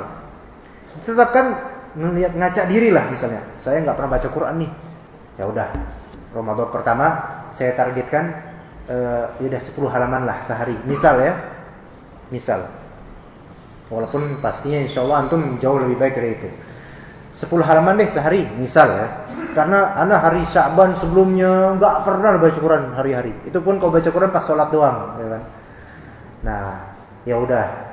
10 halaman. Targetin itu 10 halaman. Kalau bisa di mushafnya mushaf khusus, Pak. Dan kalau bisa jangan di HP. Kecuali selingan. Jadi punya mushaf khusus buat baca nih. Karena kalau di HP nanti notifikasi BBM dan ini banyak nih. Hilang udah semua buyar dah. Dari apa bisnis, waduh udah hilang udah. Ya. Habis buka notifikasi nerusin baca Quran lagi, udah hilang udah. Rohnya udah hilang. Ya. Coba Quran khusus gitu, bawa ke kantor atau kemana, boleh yang kecil. Bahkan kalau bisa antum dari awal antum tandain, nih saya hari pertama harus sampai sini, H1, terus H2, H3, H4. Ntar kalau udah H1 berhasil, checklist set gitu kan, alhamdulillah. 1 juz per hari misalnya ya, misal aja ya. Nggak harus, misal aja. Nah, itu kan enak nanti kalau udah sampai target 5 hari aja antum udah bisa kayak gitu, terasa berharganya itu. 5 hari aja dah. Pas hari ke-6 hilang Al-Qur'annya tuh rasanya gimana coba? Sakit kan? Nah, itu karena menunjukkan antum tuh bener-bener. Coba kalau misalnya antum yang penting bacalah. Hilang Al-Qur'an, masih ada Quran lain. Nah, kan berarti nggak begitu berharga. Nah, coba ditargetin, ditata lagi. Tulis, ini saya sampai hizib ini atau 10 halaman pertama, hari pertama gitu. Oh, nanti pas 10 hari terakhir udah cuti atau libur, ya kan? Nggak kerja lagi. Oh, ini berarti harus digenjot 20 halaman. Ya, itu ekspektasinya gitu ya. Nah, insya Allah bisa tuh kalau misalnya ditulis kayak gitu. Itu kayak gitu globalnya. Kemudian secara rincinya dalam praktek sehariannya, karena mungkin kita ini nggak terbiasa baca banyak dalam satu paket, maka dicicil. Ya, cicil demi cicil lama-lama menjadi makin kecil enggak? Atau menjadi bukit ya. Insyaallah menjadi bukit. Nah, misalnya targetnya apa tadi? 1 juz per hari misal. Coba setiap ba'da salat 5 waktu ya. Misalnya habis subuh baca ya dibagi 5 berarti berapa? 4 halaman. Habis zuhur 4 halaman, habis 4 halaman habis asar, habis maghrib 4 halaman, habis isya 4 halaman. Jadi satu juz. Ya, cuma memang harus punya azam yang kuat. Kalau bisa gunakan pena checklist. Oh, ini udah 4 halaman. Enggak apa-apa itu. Enggak apa-apa demi maslahat konsistensi. Sampai 10 hari aja lah antum bisa kayak gitu. Kalau misalnya 21 juz bisa nih sehari pertama. Wah, 1 juz nih. Alhamdulillah, bisa nih. Alhamdulillah. Mau nerusin, jangan terusin juz berikutnya, jangan. Tapi baca secara random. Acak, apa kayak gitu? Juz amma gitu yang enak, yang mudah gitu kan. Baca. Jadi juz yang kedua buat besok. Enggak boleh dibaca sekarang. Buat besok. Baca apa aja gitu kan. Tamasya gitu. Baca ini kayak enak nih surat Asyura nih. Ya kan? Atau surat apa? Ankabut. Wah, kayak enak nih, ingat laba-laba dan semacamnya. Wah, gitu kan. Tamasya. Gitu. Jadi enggak harus berformat gitu langsung. Dan bahkan enggak harus khatam, enggak harus. Antum kalau misalnya punya target bukan khatamin Quran, tapi target ngafalin, itu lebih bagus. Karena efeknya bukan hanya sekarang, entar juga dapat efek baiknya. Dan ngapalinnya enggak harus muluk-muluk. Misalnya enggak pernah baca Quran, anak Ramadan harus hafal 1 juz, 20 halaman. Ya, targetin 1 hari 1 halaman. Padahal belumnya enggak pernah baca Quran. Itu yakin 1 hari nyerah dia insyaallah. Enggak bisa. Ya. Tapi coba Al-Quran bagi 1 halaman 3 sepertiga. Bagi aja gitu. Kita kan enggak harus hafal semua. Maksudnya yang semampunya aja. Apalagi orang-orang udah kerja gitu lah. Apalagi mungkin udah usia lanjut. Mau ngafalin bertekad, hafalin juz amma. Misalnya amma yatasaalun nih, An-Naba. Ana hafalin 10 ayat dulu untuk 1 hari. Itu jauh lebih baik daripada antum muluk-muluk 1 halaman 1 hari. Hari besok 1 halaman lagi. Murojaahnya bisa enggak masalahnya. Udah gitu ngafalin sendiri, enggak ada teman. Istri enggak ngedukung, anak enggak ngedukung, teman enggak ada. Sendiri aja sama malaikat gitu kan. Terus gimana dong? Motivasinya apa ya? Pelan-pelan. Bikin grup WhatsApp gitu kan antara bapak-bapak misalnya. Grup WhatsApp ada setorannya, Masya Allah itu. Sepertiga 1 hari, sepertiga 1 hari. dalam waktu 30 hari Ramadan dapat berapa halaman? 5 halaman paling ya. Itu mending, jauh lebih baik daripada enggak sama sekali kan? Enggak harus khatam. Antum kan ngapalin satu ayat antum ulang 50 kali.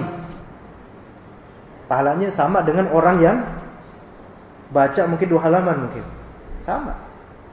Kan harf 10 hasanat bulan Ramadan ditambah lagi berlipat-lipat. Jadi ya enggak mesti berformat tilawah, boleh juga hafalan. Itu dulu Pak dikonsistenkan. Gini, kalau misalnya kita mau menghabuk semuanya, Anda takutnya kelimpungan nanti di pertengahan. Coba Al-Quran dulu dikonsistenkan. Kalau berhasil Ramadan ini antum konsisten walaupun sedikit demi sedikit, itu berarti antum sudah sukses. Karena yang diinginkan oleh Rasulullah itu biarpun sedikit, yang penting terus, daripada banyak tapi terputus, gitu kan? Gitu aja Pak. Nah, kemudian nanti kalau misalnya di 10 malam terakhir lebih fokus lagi baca Quran. Intinya baca Quran dulu, yang kalau misalnya anjurin baca Quran dulu yang lebih difokuskan dulu. Insya Allah kedepannya kalau baca Quran udah bagus, sudah konsisten, itu insya Allah nanti dengan sendirinya Allah Subhanahu Wa Taala akan memberikan keutamaan lebih, spirit yang lebih, insya Allah Taala. Itu mohon maaf Pak, Anda bisanya jawabnya kayak gitu aja dulu, ya Pak. Wallahu a'lam. Silakan bapak-bapak yang lain. Ya. Ada yang bertanya tadi kayaknya. Ya, iya, silakan Pak. Ya. Waalaikumsalam warahmatullahi wabarakatuh. Mikrofon.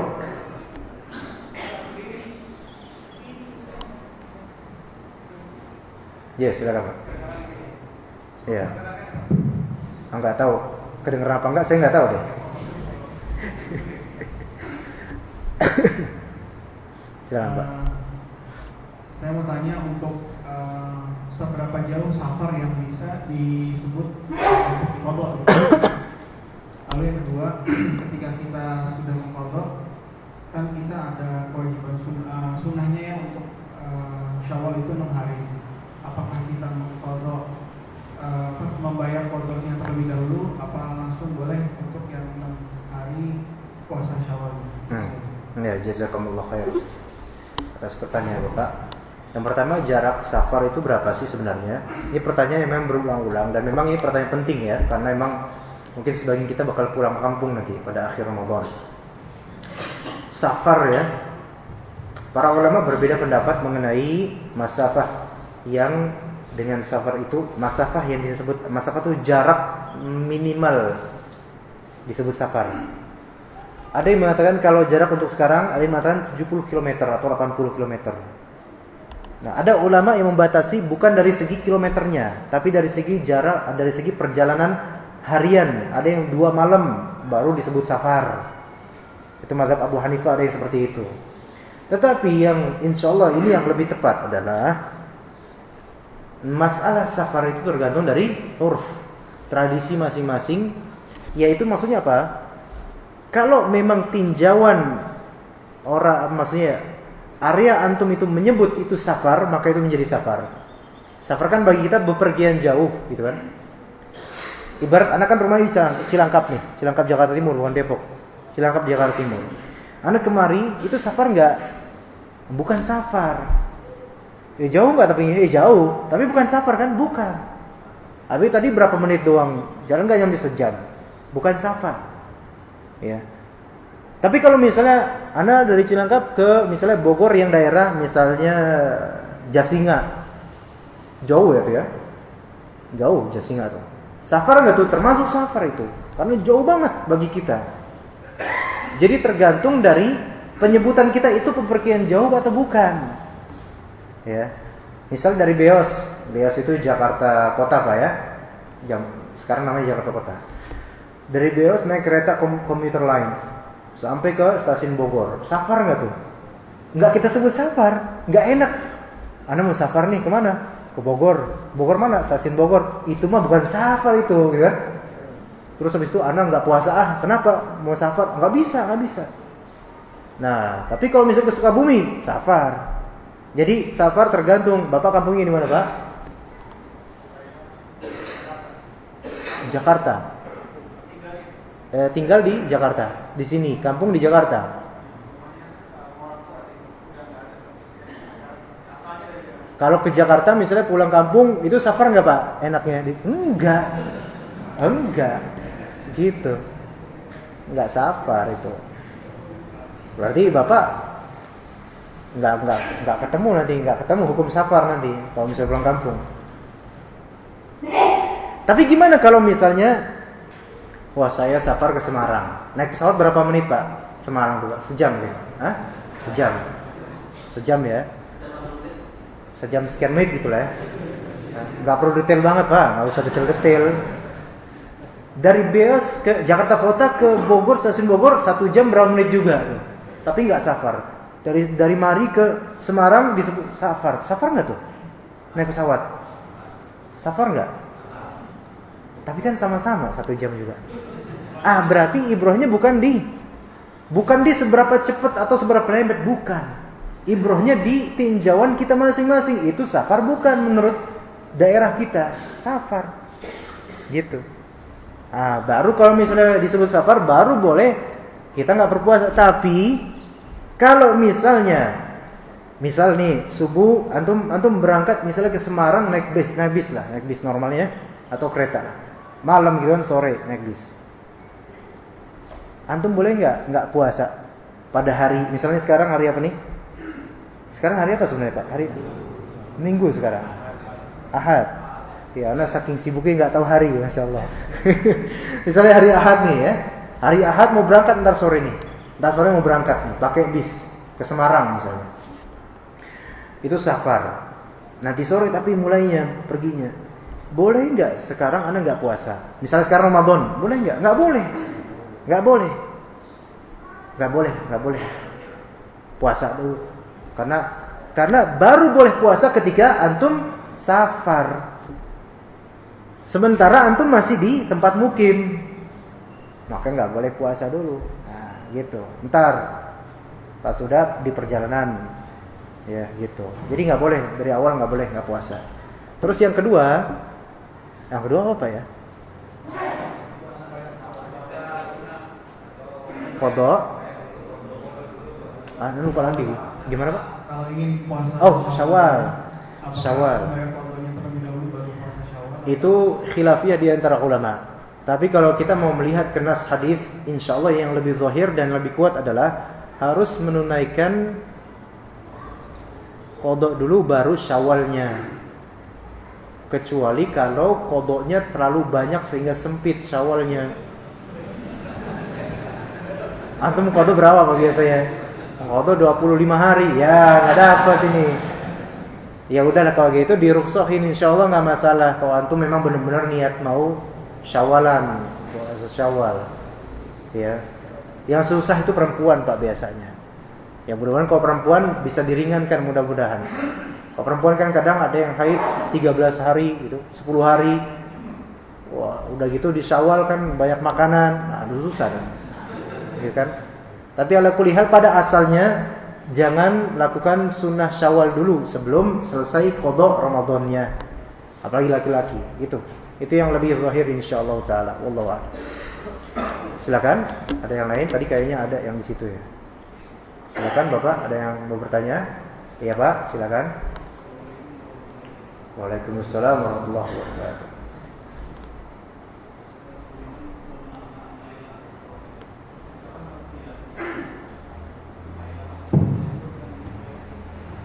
Persoalan Lailatul Qadar, tentang mana Lailatul Qadar, bahwa ekspektasi orang kan khairun min alfi syahr. Ya, Pak. Secara pemahaman barangkali ada makna lain karena dikhawatirkan bahwa pada umumnya masyarakat kita kan berharap gitu. Tapi ada lagi yang menafsirkan ketika hidup itu tanpa punya pedoman, dalam hal ini adalah Al-Quran, maka apalah artinya.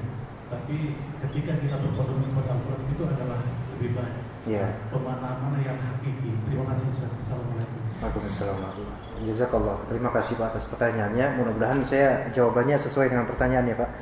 Maksudnya Lailatul Qadar khairun min alfi syahr, lebih baik daripada 1000 bulan. Maksudnya ibadah antum ketika itu kalau pas pada Lailatul Qadar itu, yaitu lebih mulia jika seandainya antum beribadah 1000 bulan pun masih lebih mulia antum ibadah satu malam itu. Tetapi Itu dari segi pemaknaan. Adapun dari segi praktek dan kehendak Allah terhadap pemuliaan ibadah antum, itu nanti tergantung dari seberapa sebenarnya antum. Maksudnya orang ada yang memang bulan Ramadan seluruhnya itu nggak jelas dia mau hidup mau puasanya nggak benar gitu loh. Tetapi pas Lailatul Qadar doang dia nyarinya. Oh, nyari tanda-tandanya. Nah, ini malu nggak benar ini.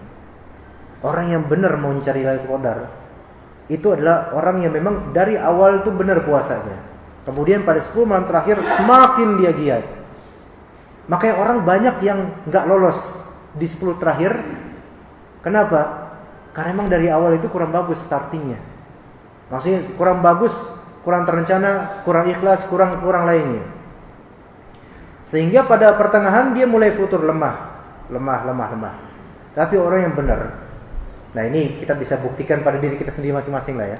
Dan mungkin belum terbukti kebagusannya nih kita masing-masing. Orang yang benar puasanya itu malah tercermin di 10 malam terakhirnya dia. Maksudnya orang yang benar maksudnya apa? Orang yang kesungguhannya benar-benar itu tercermin di 10 hari itu dan akan Allah kehendaki buatnya mendapatkan keutamaan Lailatul Qadar. Jadi enggak semua orang yang iktikaf di Lailatul Qadar itu benar dia dapat keutamaannya. Kenapa? Karena bercampur antara riya, bercampur antara ikhtilat, bercampur antara ngomong kosong. Sekarang banyak Pak masjid-masjid yang mengadakan acara 10 malam terakhiran itu, ya, nginep bersama dan semacamnya. Tapi kalau kita lihat malam-malamnya pada ngobrol, biasa ngobrol, cerita hantu, cerita ini, cerita itu. Apa hubungannya coba sama itu? Jadi sebenarnya itu secara praktiknya Pak kita bilang. Secara pemaknaan tadi udah benar. Kata Allah khairum min alfi syahr, ibadahnya di Lailatul Qadar ketika berpapasan dengan Lailatul Qadar, dan kadang-kadang itu adalah sesuatu yang gaib yang hanya Allah yang tahu, kita serahkan kepada Allah, dan itu pada waktu itu ibadahnya lebih baik dari 1000 bulan antum ibadah sekalipun. Itu udah pemaknaannya seperti itu aja. Tetapi yang mendapatkan seperti itu adalah orang-orang yang memang sungguh-sungguh dari awal. Gitu, bukan orang-orang yang occasional aja. Atau orang-orang yang mentang-mentang rame saja di masjid ini maka dia ikutan. Kecuali bagi mereka yang memang bertaubat ketika itu melihat orang rame kemudian dia langsung taubat, benar-benar insyaf. Kemudian Allah takdirkan dia ketemu Lailatul Qadar, itu bisa Pak.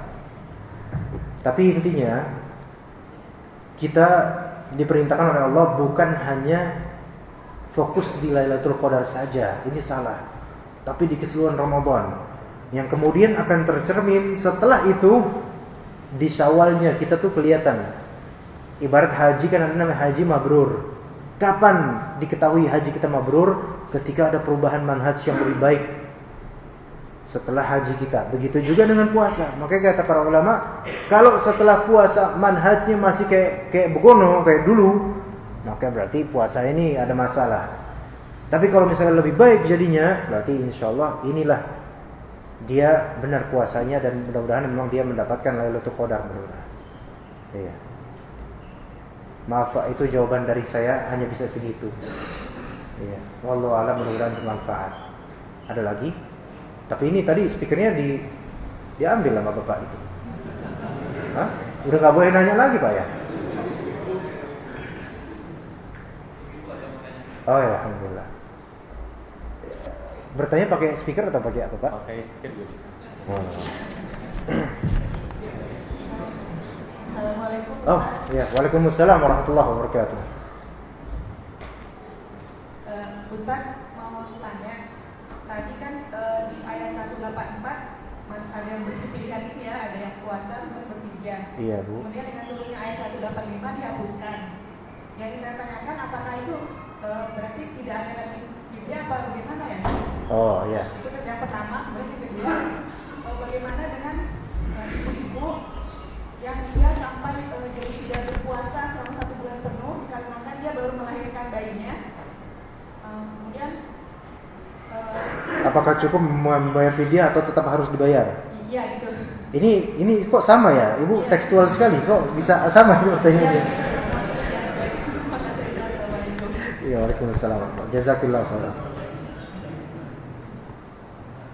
Oh.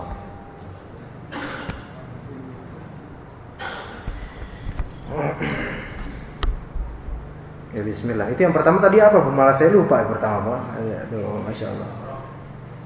Hah? Gimana? Ya, jadi apa ayat 184 itu masih Oh iya. Fidyah itu masih ada, Bu. Cuma gini, fidyah itu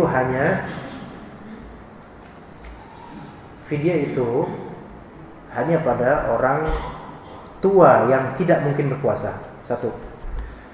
Maksudnya orang yang memang sudah renta dan nggak bisa berpuasa lagi. Kedua, orang sakit yang tidak bisa diharapkan lagi kesembuhannya. Kedua. Yang ketiga, menurut sebagian ulama, perempuan yang hamil atau menyusui karena khawatir akan anaknya. Ini saya rinci aja, Bu, ya. Itu sebenarnya udah menjawab pertanyaan kedua, Bu. Ini saya rinci aja. Jadi fidyah itu masih ada. Bedanya dulu di awal puasa, fidyah itu adalah pilihan. Jadi semua orang tuh bisa berfidyah. Adapun di syariat yang barunya, di yang menghapus, itu fidyah itu bukan pilihan, melainkan keterpaksaan yang harus ditunaikan oleh beberapa golongan. Bisa paham, Ibu? Ibunya sudah, ya? Saya ulangi, ayat 184 sebelumnya itu, fidyah itu ada, tetapi itu fidyah adalah pilihan. Semuanya boleh memfidyah kalau dia tidak berpuasa. Itu, Bu, ya, awal-awal seperti itu. Pilihan. Tapi kemudian dihapus itu syariat yang itu, diganti dengan yang baru. Fidyah itu bukan sebuah pilihan, tetapi sebuah keterharusan, keterpaksaan kalau dia tidak bisa menunaikan puasa dan hanya untuk beberapa golongan yang bisa mengamalkan fidyah ini. Bisa dipahami, Bu? Ya, ini yang baru yang kita terapkan sekarang, kita diharuskan sekarang. Yang pertama adalah orang yang tua renta dan dia tidak akan kuat puasa. Ini dia membayar fidyah makanan 1 hari 1 orang fakir miskin. Ya, kalau ini jelas ini. Berarti selepas Ramadan dia bayar 30. Ya. Ya, caranya yang simpelnya kita pesen aja masakan warteg atau nasi padang gitu kan. Atau istri suruh bikinin. Ya, atau simpelnya bayar aja lah ke warteg nasi padang, kemudian bagi-bagiin ke orang fakir miskin. Selesai udah. Ya, itu orang yang sudah renta. Kedua, yaitu orang yang punya penyakit yang gak memungkinkan dia berpuasa dengan penyakit itu, dan penyakit itu tidak lagi diharapkan kesembuhannya. Ya, penyakit yang tidak lagi diharapkan kesembuhannya. Maksudnya Ramadan depan juga gak mungkin dia puasa lagi. Dia mau mengqadha juga gak mungkin. Jadi karena gak bisa mengqadha, gak mungkin dia gak mau puasa lah pokoknya, karena sakit. Ya, yang ini juga membayar fidyah sesuai dengan hitungan hari. 1 hari untuk 1 orang fakir miskin. Gitu ya, Bu, ya.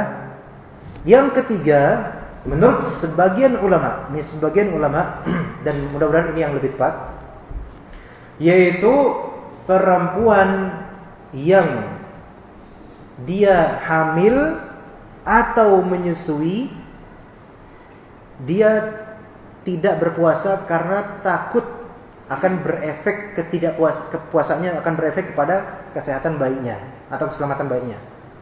Nah, yang ini kedepannya dia mengqadha sekaligus membayar fidyah. Jadi orang yang hamil atau yang sedang menyusui itu dalam bulan puasa itu ada 2 kondisi kalau dia tidak berpuasa. Kenapa sih kamu nggak berpuasa? Kenapa, Dek? Saya nggak berpuasa karena saya takut lemes aja. Karena kan habis susu saya, atau saya hamil capek sekali, Pak, misalnya. Jadi saya nggak memungkinkan, sakit nanti takutnya. Tapi yang seperti ini, itu kan karena dia khawatir akan dirinya saja. Maka dia nanti mengqadha saja. Adapun yang kondisi kedua, ini perempuan ini dia hamil atau menyusui, ya. Kenapa kamu nggak berpuasa? Wah, kalau misalnya saya puasa, susu saya habis, Mas. Ntar gimana bayi saya? Antum jangan ngajurin, ya udah pakai susu kaleng, nggak bisa gitu. Saya nggak mau, maunya pakai ASI. Ngotot-ngototan akhirnya. Ya terserah dia gitu kan. Tapi yang seperti ini dia boleh tidak berpuasa karena khawatir anaknya, gitu kan? Menyusui. Atau yang hamil, divonis sama dokter. Kamu ini, mbak ini terkena hipertensi. Ya, kalau misalnya terus berpuasa, itu yakin ini bakal membengkak dan kemudian nanti bayinya bakal berisiko. Nah, ini kan khawatir akan bayinya kata dokter. Maka nggak puasa dia, khawatir kesehatan atau keselamatan bayinya. Nanti dia mengqadanya sekaligus membayar fidyah. Itu sebagian ulama mengatakan seperti itu, dan itu pendapat yang aneh pribadi memegangnya. Tapi kalau misalnya antum diajarkan oleh ustaz lain tidak seperti itu, maka itu ikhtilafiyah. Ya, jadi silakan ikuti yang menurut antum lebih benar. Jadi begitu Ibu. Iya Ustaz. Kalau misalnya itu dia proses udah lama, terus tapi belum dibayar, ini tetap harus dibayar sekarang gitu ya? Gimana Bu prosesnya? Ya, jadi udah lama itu bayinya tuh sekarang sudah umur 2 tahun dan dia belum mengkodok gitu. Karena Oh gitu. Itu tetap harus dibayar apa gimana tuh Ustaz? Jadi udah lama ini Karena tidak tahu, baru tahu gitu, ternyata harus tetap dikodok. Saya pikir yang tidak. Oh sebelumnya nggak tahu. Ya udah, yang kalau misalnya menjahil nggak tahu, udah dihapus aja, buka lembaran baru aja udah nggak. Itu anggap aja waktu itu nggak ada, zaman itu nggak ada, udah. Iya, itu dihitung berapa? Udah dihitung Bu? Dari mulai anak pertama sampai anak terakhir. Sudahlah Bu, sudah lupakan aja itu. Kalau ada buku diarinya itu bakar aja buku diarinya itu Bu. Udah lupakan aja masa-masa itulah. Kayak besok-besok jangan seperti itu. Ya, udah. Itu juga nggak mungkin Ibu lakukan sekarang, Anda yakin. Dihitung pun dikalkulasikan berapa jumlahnya itu juga bingung. Nah, kan nggak jelas jadinya. Ibadah yang nggak jelas nih, mau ngapain nih saya nih? Ya kan? Mau qadha 50 hari, sementara nggak mungkin. Saya juga laparan orangnya. Yo susah dah kayak gitu. Ya Bu ya. Jadi udah. Baik Ustaz, jazakallahu khairan. Oh iya, oke. Iya. Masya Allah. Ya ada lagi dari ibu-ibu? Iya Pak, silakan. Ya, iktikaf. Ya iktikaf itu kan apa betul kita selamanya harus di masjid, tidak boleh pulang dulu, tidak keluar, atau seperti apa? Iktikaf ya. Iktikaf. Ya, jazakallah khair Pak. Iktikaf itu harus di masjid, ya. Harus di masjid. Kalaupun keluar itu dalam keadaan darurat aja. Kalaupun dia mau mengambil pakaian karena nggak ada yang mengantarkan, dia boleh. Tapi itu kan kalau darurat. Kalau pakaian emang udah nggak ada lagi, kotor semua misalnya, ya. Tapi harus dipersiapkan sebelumnya. Tapi kalau dia sengaja karena main-main atau meremehkan atau sesuatu yang sebenarnya bukan darurat, dia batal iktikafnya. Kalau dia sengaja misalnya malam-malam ya, orang pada ngaji kan, dia pada iktikaf, aduh, iseng nih pengen beli cendol misalnya. Nah keluar beli cendol, nah ini batal nih kayak gini, batal, nggak bisa. Tapi kalau misalnya dia keluar untuk nitip sama pegawai atau orang masjid, Mas, antum kan nggak iktikaf, anak ini dong nitip cendol, boleh itu nggak apa-apa. Yang penting dia jangan keluar area masjid, udah selesai. Dan kalau bisa keluar kebun-kebun gitu teman-teman, jangan, udah di dalam aja, di area samping nggak apa-apa. Seperti itu Pak. Jadi agak ketat itikaf itu Pak, karena kalau nggak kayak itu main-main semua orang. Nggak ada itikaf kemudian di asrama malamnya itikaf, nggak bisa kayak gitu. Jadi ada asrama di situ, ini masjid. Ya, itu bukan itikaf namanya, bukan itikaf yang diinginkan oleh syariat, walaupun dia dapat pahala juga di masjid. Gitu, tapi beda sama itikaf sebenarnya. Begitu Pak ya? Gitu Pak. Kira-kira jawaban saya gimana Pak? Maksudnya kok kayaknya kurang puas ini. Saya minta maaf beneran, saya nggak enak kalau misalnya nggak memuaskan Pak. Mohon kita saja, saya sependapat ketika dalam kondisi darurat. Tapi kalau tidak dalam kondisi darurat, adalah kita tetap masih untuk melakukan ibadah. Ada teman saya dalam salah seorang dokter spesialis, dia iktikaf di taman ini, dia karena dia tugas ke kantor, tapi dari kantor balik lagi ke masjid.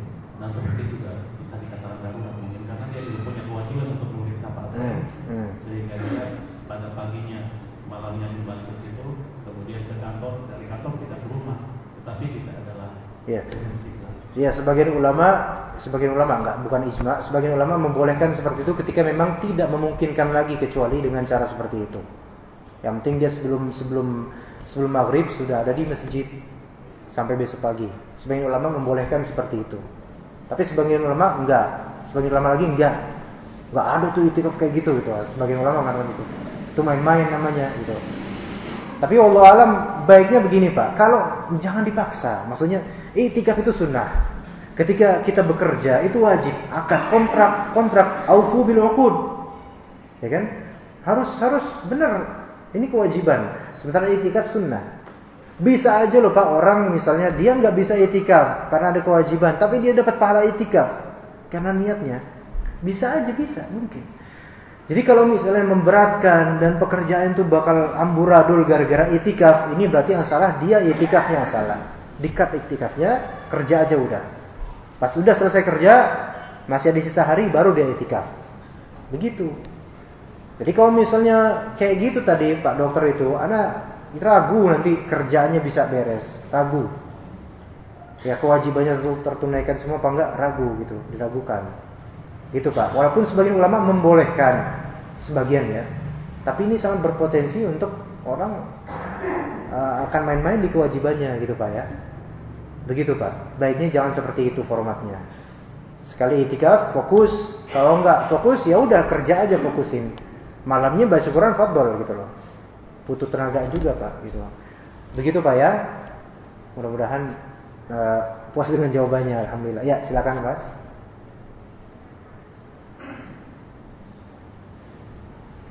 Oh ini udah jam 7 Mas. Kenapa nggak ada belnya Mas?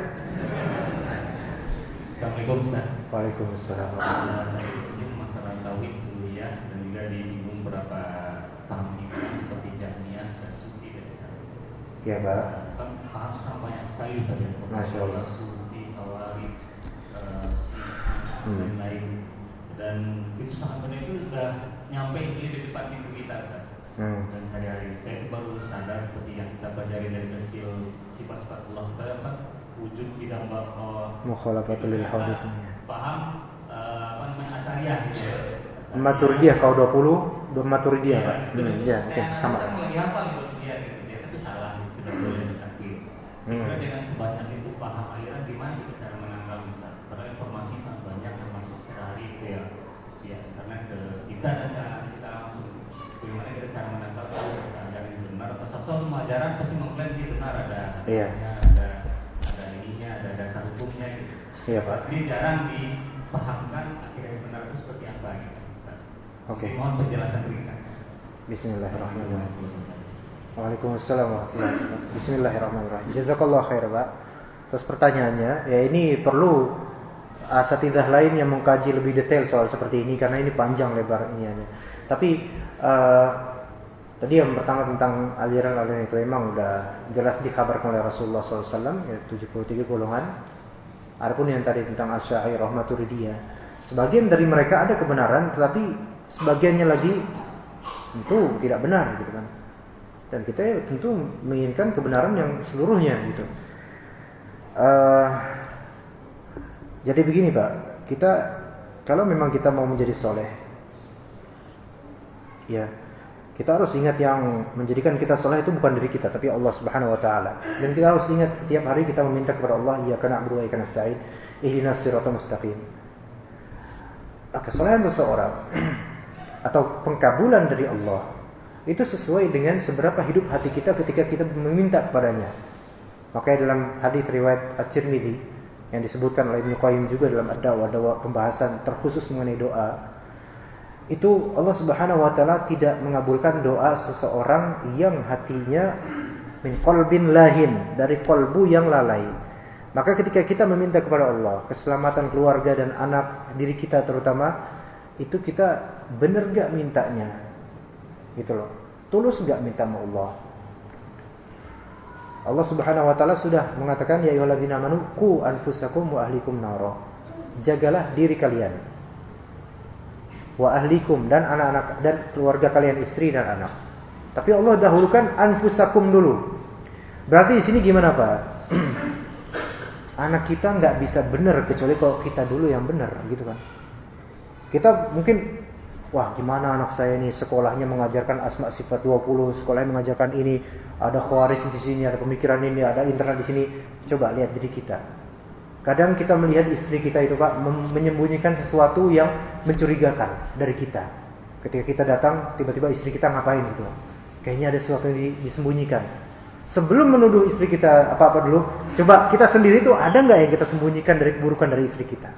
Bisa jadi itu karena kita juga. Jadi Allah Subhanahu Wa Taala merefleksikan kesalahan kita melalui keluarga dan lainnya. Bahkan di antara salaf mengatakan, aku berbuat dosa dan terrefleksikan kesalahan dosaku itu di tingkah tungganganku sendiri. Itu bayangkan. Berarti apa yang ada di sekitar kita itu refleksi kita nih.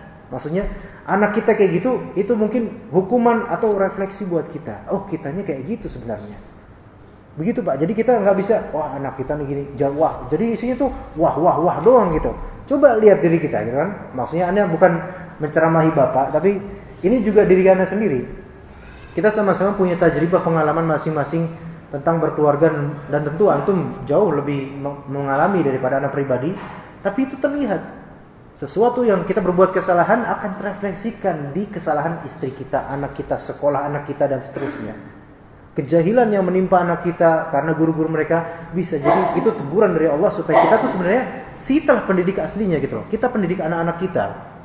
Berarti kita dulu mengilmui diri kita, maksudnya tambah khazanah ilmiah dulu. Setelah itu baru kita benarkan, kita luruskan anak kita. Karena kita nggak bisa ngandelin sekolah, kita nggak bisa ngandelin orang lain. Ya kita andelin Allah, kemudian diri kita melalui hadis dan Al-Quran dan As-Sunnah. Nah, di sini coba kita belajar lagi sampai kita lurus. Betapa banyaknya orang bapak-bapak gitu kan mencontohkan kepada anaknya kebaikan tanpa dia sadari, tanpa bapak itu sadari. Kemudian anak itu pun ikut, padahal tadinya anak itu bandel mungkin. Tapi melihat anak orang tuanya ini soleh, itu Allah belokkan nanti dengan sendirinya. Melihat ke bapaknya seperti ini, oh kembali bapaknya benar nih. Tapi jangan putus asa kalau misalnya sekarang kita lihat anak-anak kita diajari oleh orang-orang gak benar dan semacamnya. Luruskan, dan meluruskannya dengan ilmu. Karena kalau meluruskannya gak dengan ilmu, dengan emosi, ntar anak kita bakal bisa melihat dengan sendirinya, ah bapak saya juga cemen, gak punya ilmu kok nyalahin guru saya. Ya udah saya ikut guru saya. Ya kan? Jadi gitu. Jadi apalagi anak sekarang kan udah punya mizan tersendiri itu. Cepat pinternya ya. Tapi cepat bandelnya juga. Nah makanya habis itu tahu nih, bapak saya juga nggak punya ilmu, membantah nih asma 20 ini sesat, ini nggak benar nih, ini gimana?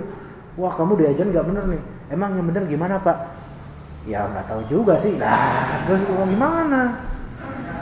Yang benar ya kata itu tuh. Ya bapaknya juga katanya nih. Jadi harus kita tanamkan. Insya Allah seiring dengan kesolehan kita, Allah Subhanahu Wa Taala akan menjadikan anak-anak kita soleh, insya Allah. Allahumma amin. Ingat di surat Al-Isra, Pak. Ya, dan kita jangan tergesa-gesa. Ingat di surat Al-Isra. Jujur nggak sih kita tuh pengen soleh gitu loh. Allah Subhanahu Wa Taala berfirman, In takun rabbukum a'lamu bima fi nufusikum. Nah, ini coba perhatikan halaman ketiga kalau nggak salah di surat Al-Isra. Kan itu kan wa qada rabbuka alla ta'budu illa iyyahu wa bil walidaini ihsana, berkaitan dengan hubungan orang tua dan anak. Kemudian Allah Subhanahu wa taala mengatakan rabbukum a'lamu bima fi nufusikum. Rabb kalian itu lebih mengetahui tentang apa yang ada di dalam bima fi, di dalam ning jero. Berarti di dalam tuh udah rahasia antara kita dengan Allah aja.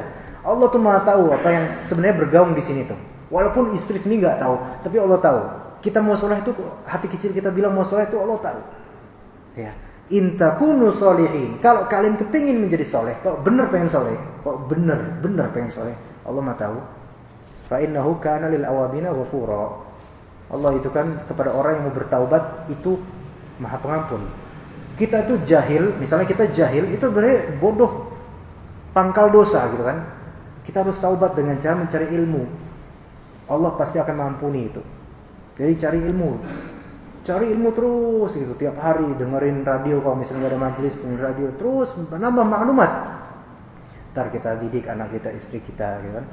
Maka mulai dari situlah Ya, jadi jangan ngandelin SD, IT, SMP, ITE itu diandelin dari satu sisi, tapi nggak full 100%, melainkan pangkalnya dari orang tua harus insya Allah ya. Dan antum insya Allah lebih memahami ini daripada yang sedang berbicara ya. Antum lebih paham daripada Anda. Ya, jadi itu aja. Itu aja Pak yang bisa Anda ingatkan. Mudah-mudahan bermanfaat ya, Pak ya. Wallahu a'lam. Ini sebenarnya udah jam 7 nih. Ya. Kayaknya diudahin aja ya. Daripada berlarut-larut ya. Ya. Ini terima kasih atas undangannya juga dan kehadiran dari bapak-bapak dan ibu-ibu sekalian. Semoga Allah Subhanahu wa taala menjadikan keturunan kita itu soleh, solehin, solehat, dan sebelumnya menjadikan kita adalah solehin, solehat, menjadi zuriyah kita qurrata ayun. Kalau misalnya kita mungkin belum mencapai derajat kesolehan yang tinggi, mudah-mudahan anak-anak kita menjadi ahlul Quran yang kelak nanti di akhirat itu mudah-mudahan bisa menjadikan hadiah terbesar buat kita semua insya Allah. Karena sebagian dari orang tua nanti akan ada di akhirat, nanti akan kaget melihat pahalanya banyak banget. Kaget bertanya kepada Allah, ya Allah kok pahala saya banyak banget, perasaan saya dulu gak segini-gini amat dah ibadahnya. Kemudian dikatakan itu karena anakmu ya, jadi perhatikan anak dulu gitu. Orang banyak memperhatikan negara dulu. Ini apa protes sana protes sini, anak sendiri gak diiniin gitu kan.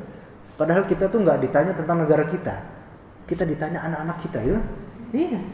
Antum ditanya nanti, kenapa kamu membiarkan Indonesia bersistem seperti itu? Ya saya nggak tahu ya Allah, saya hidup udah kayak gini aja gitu kan.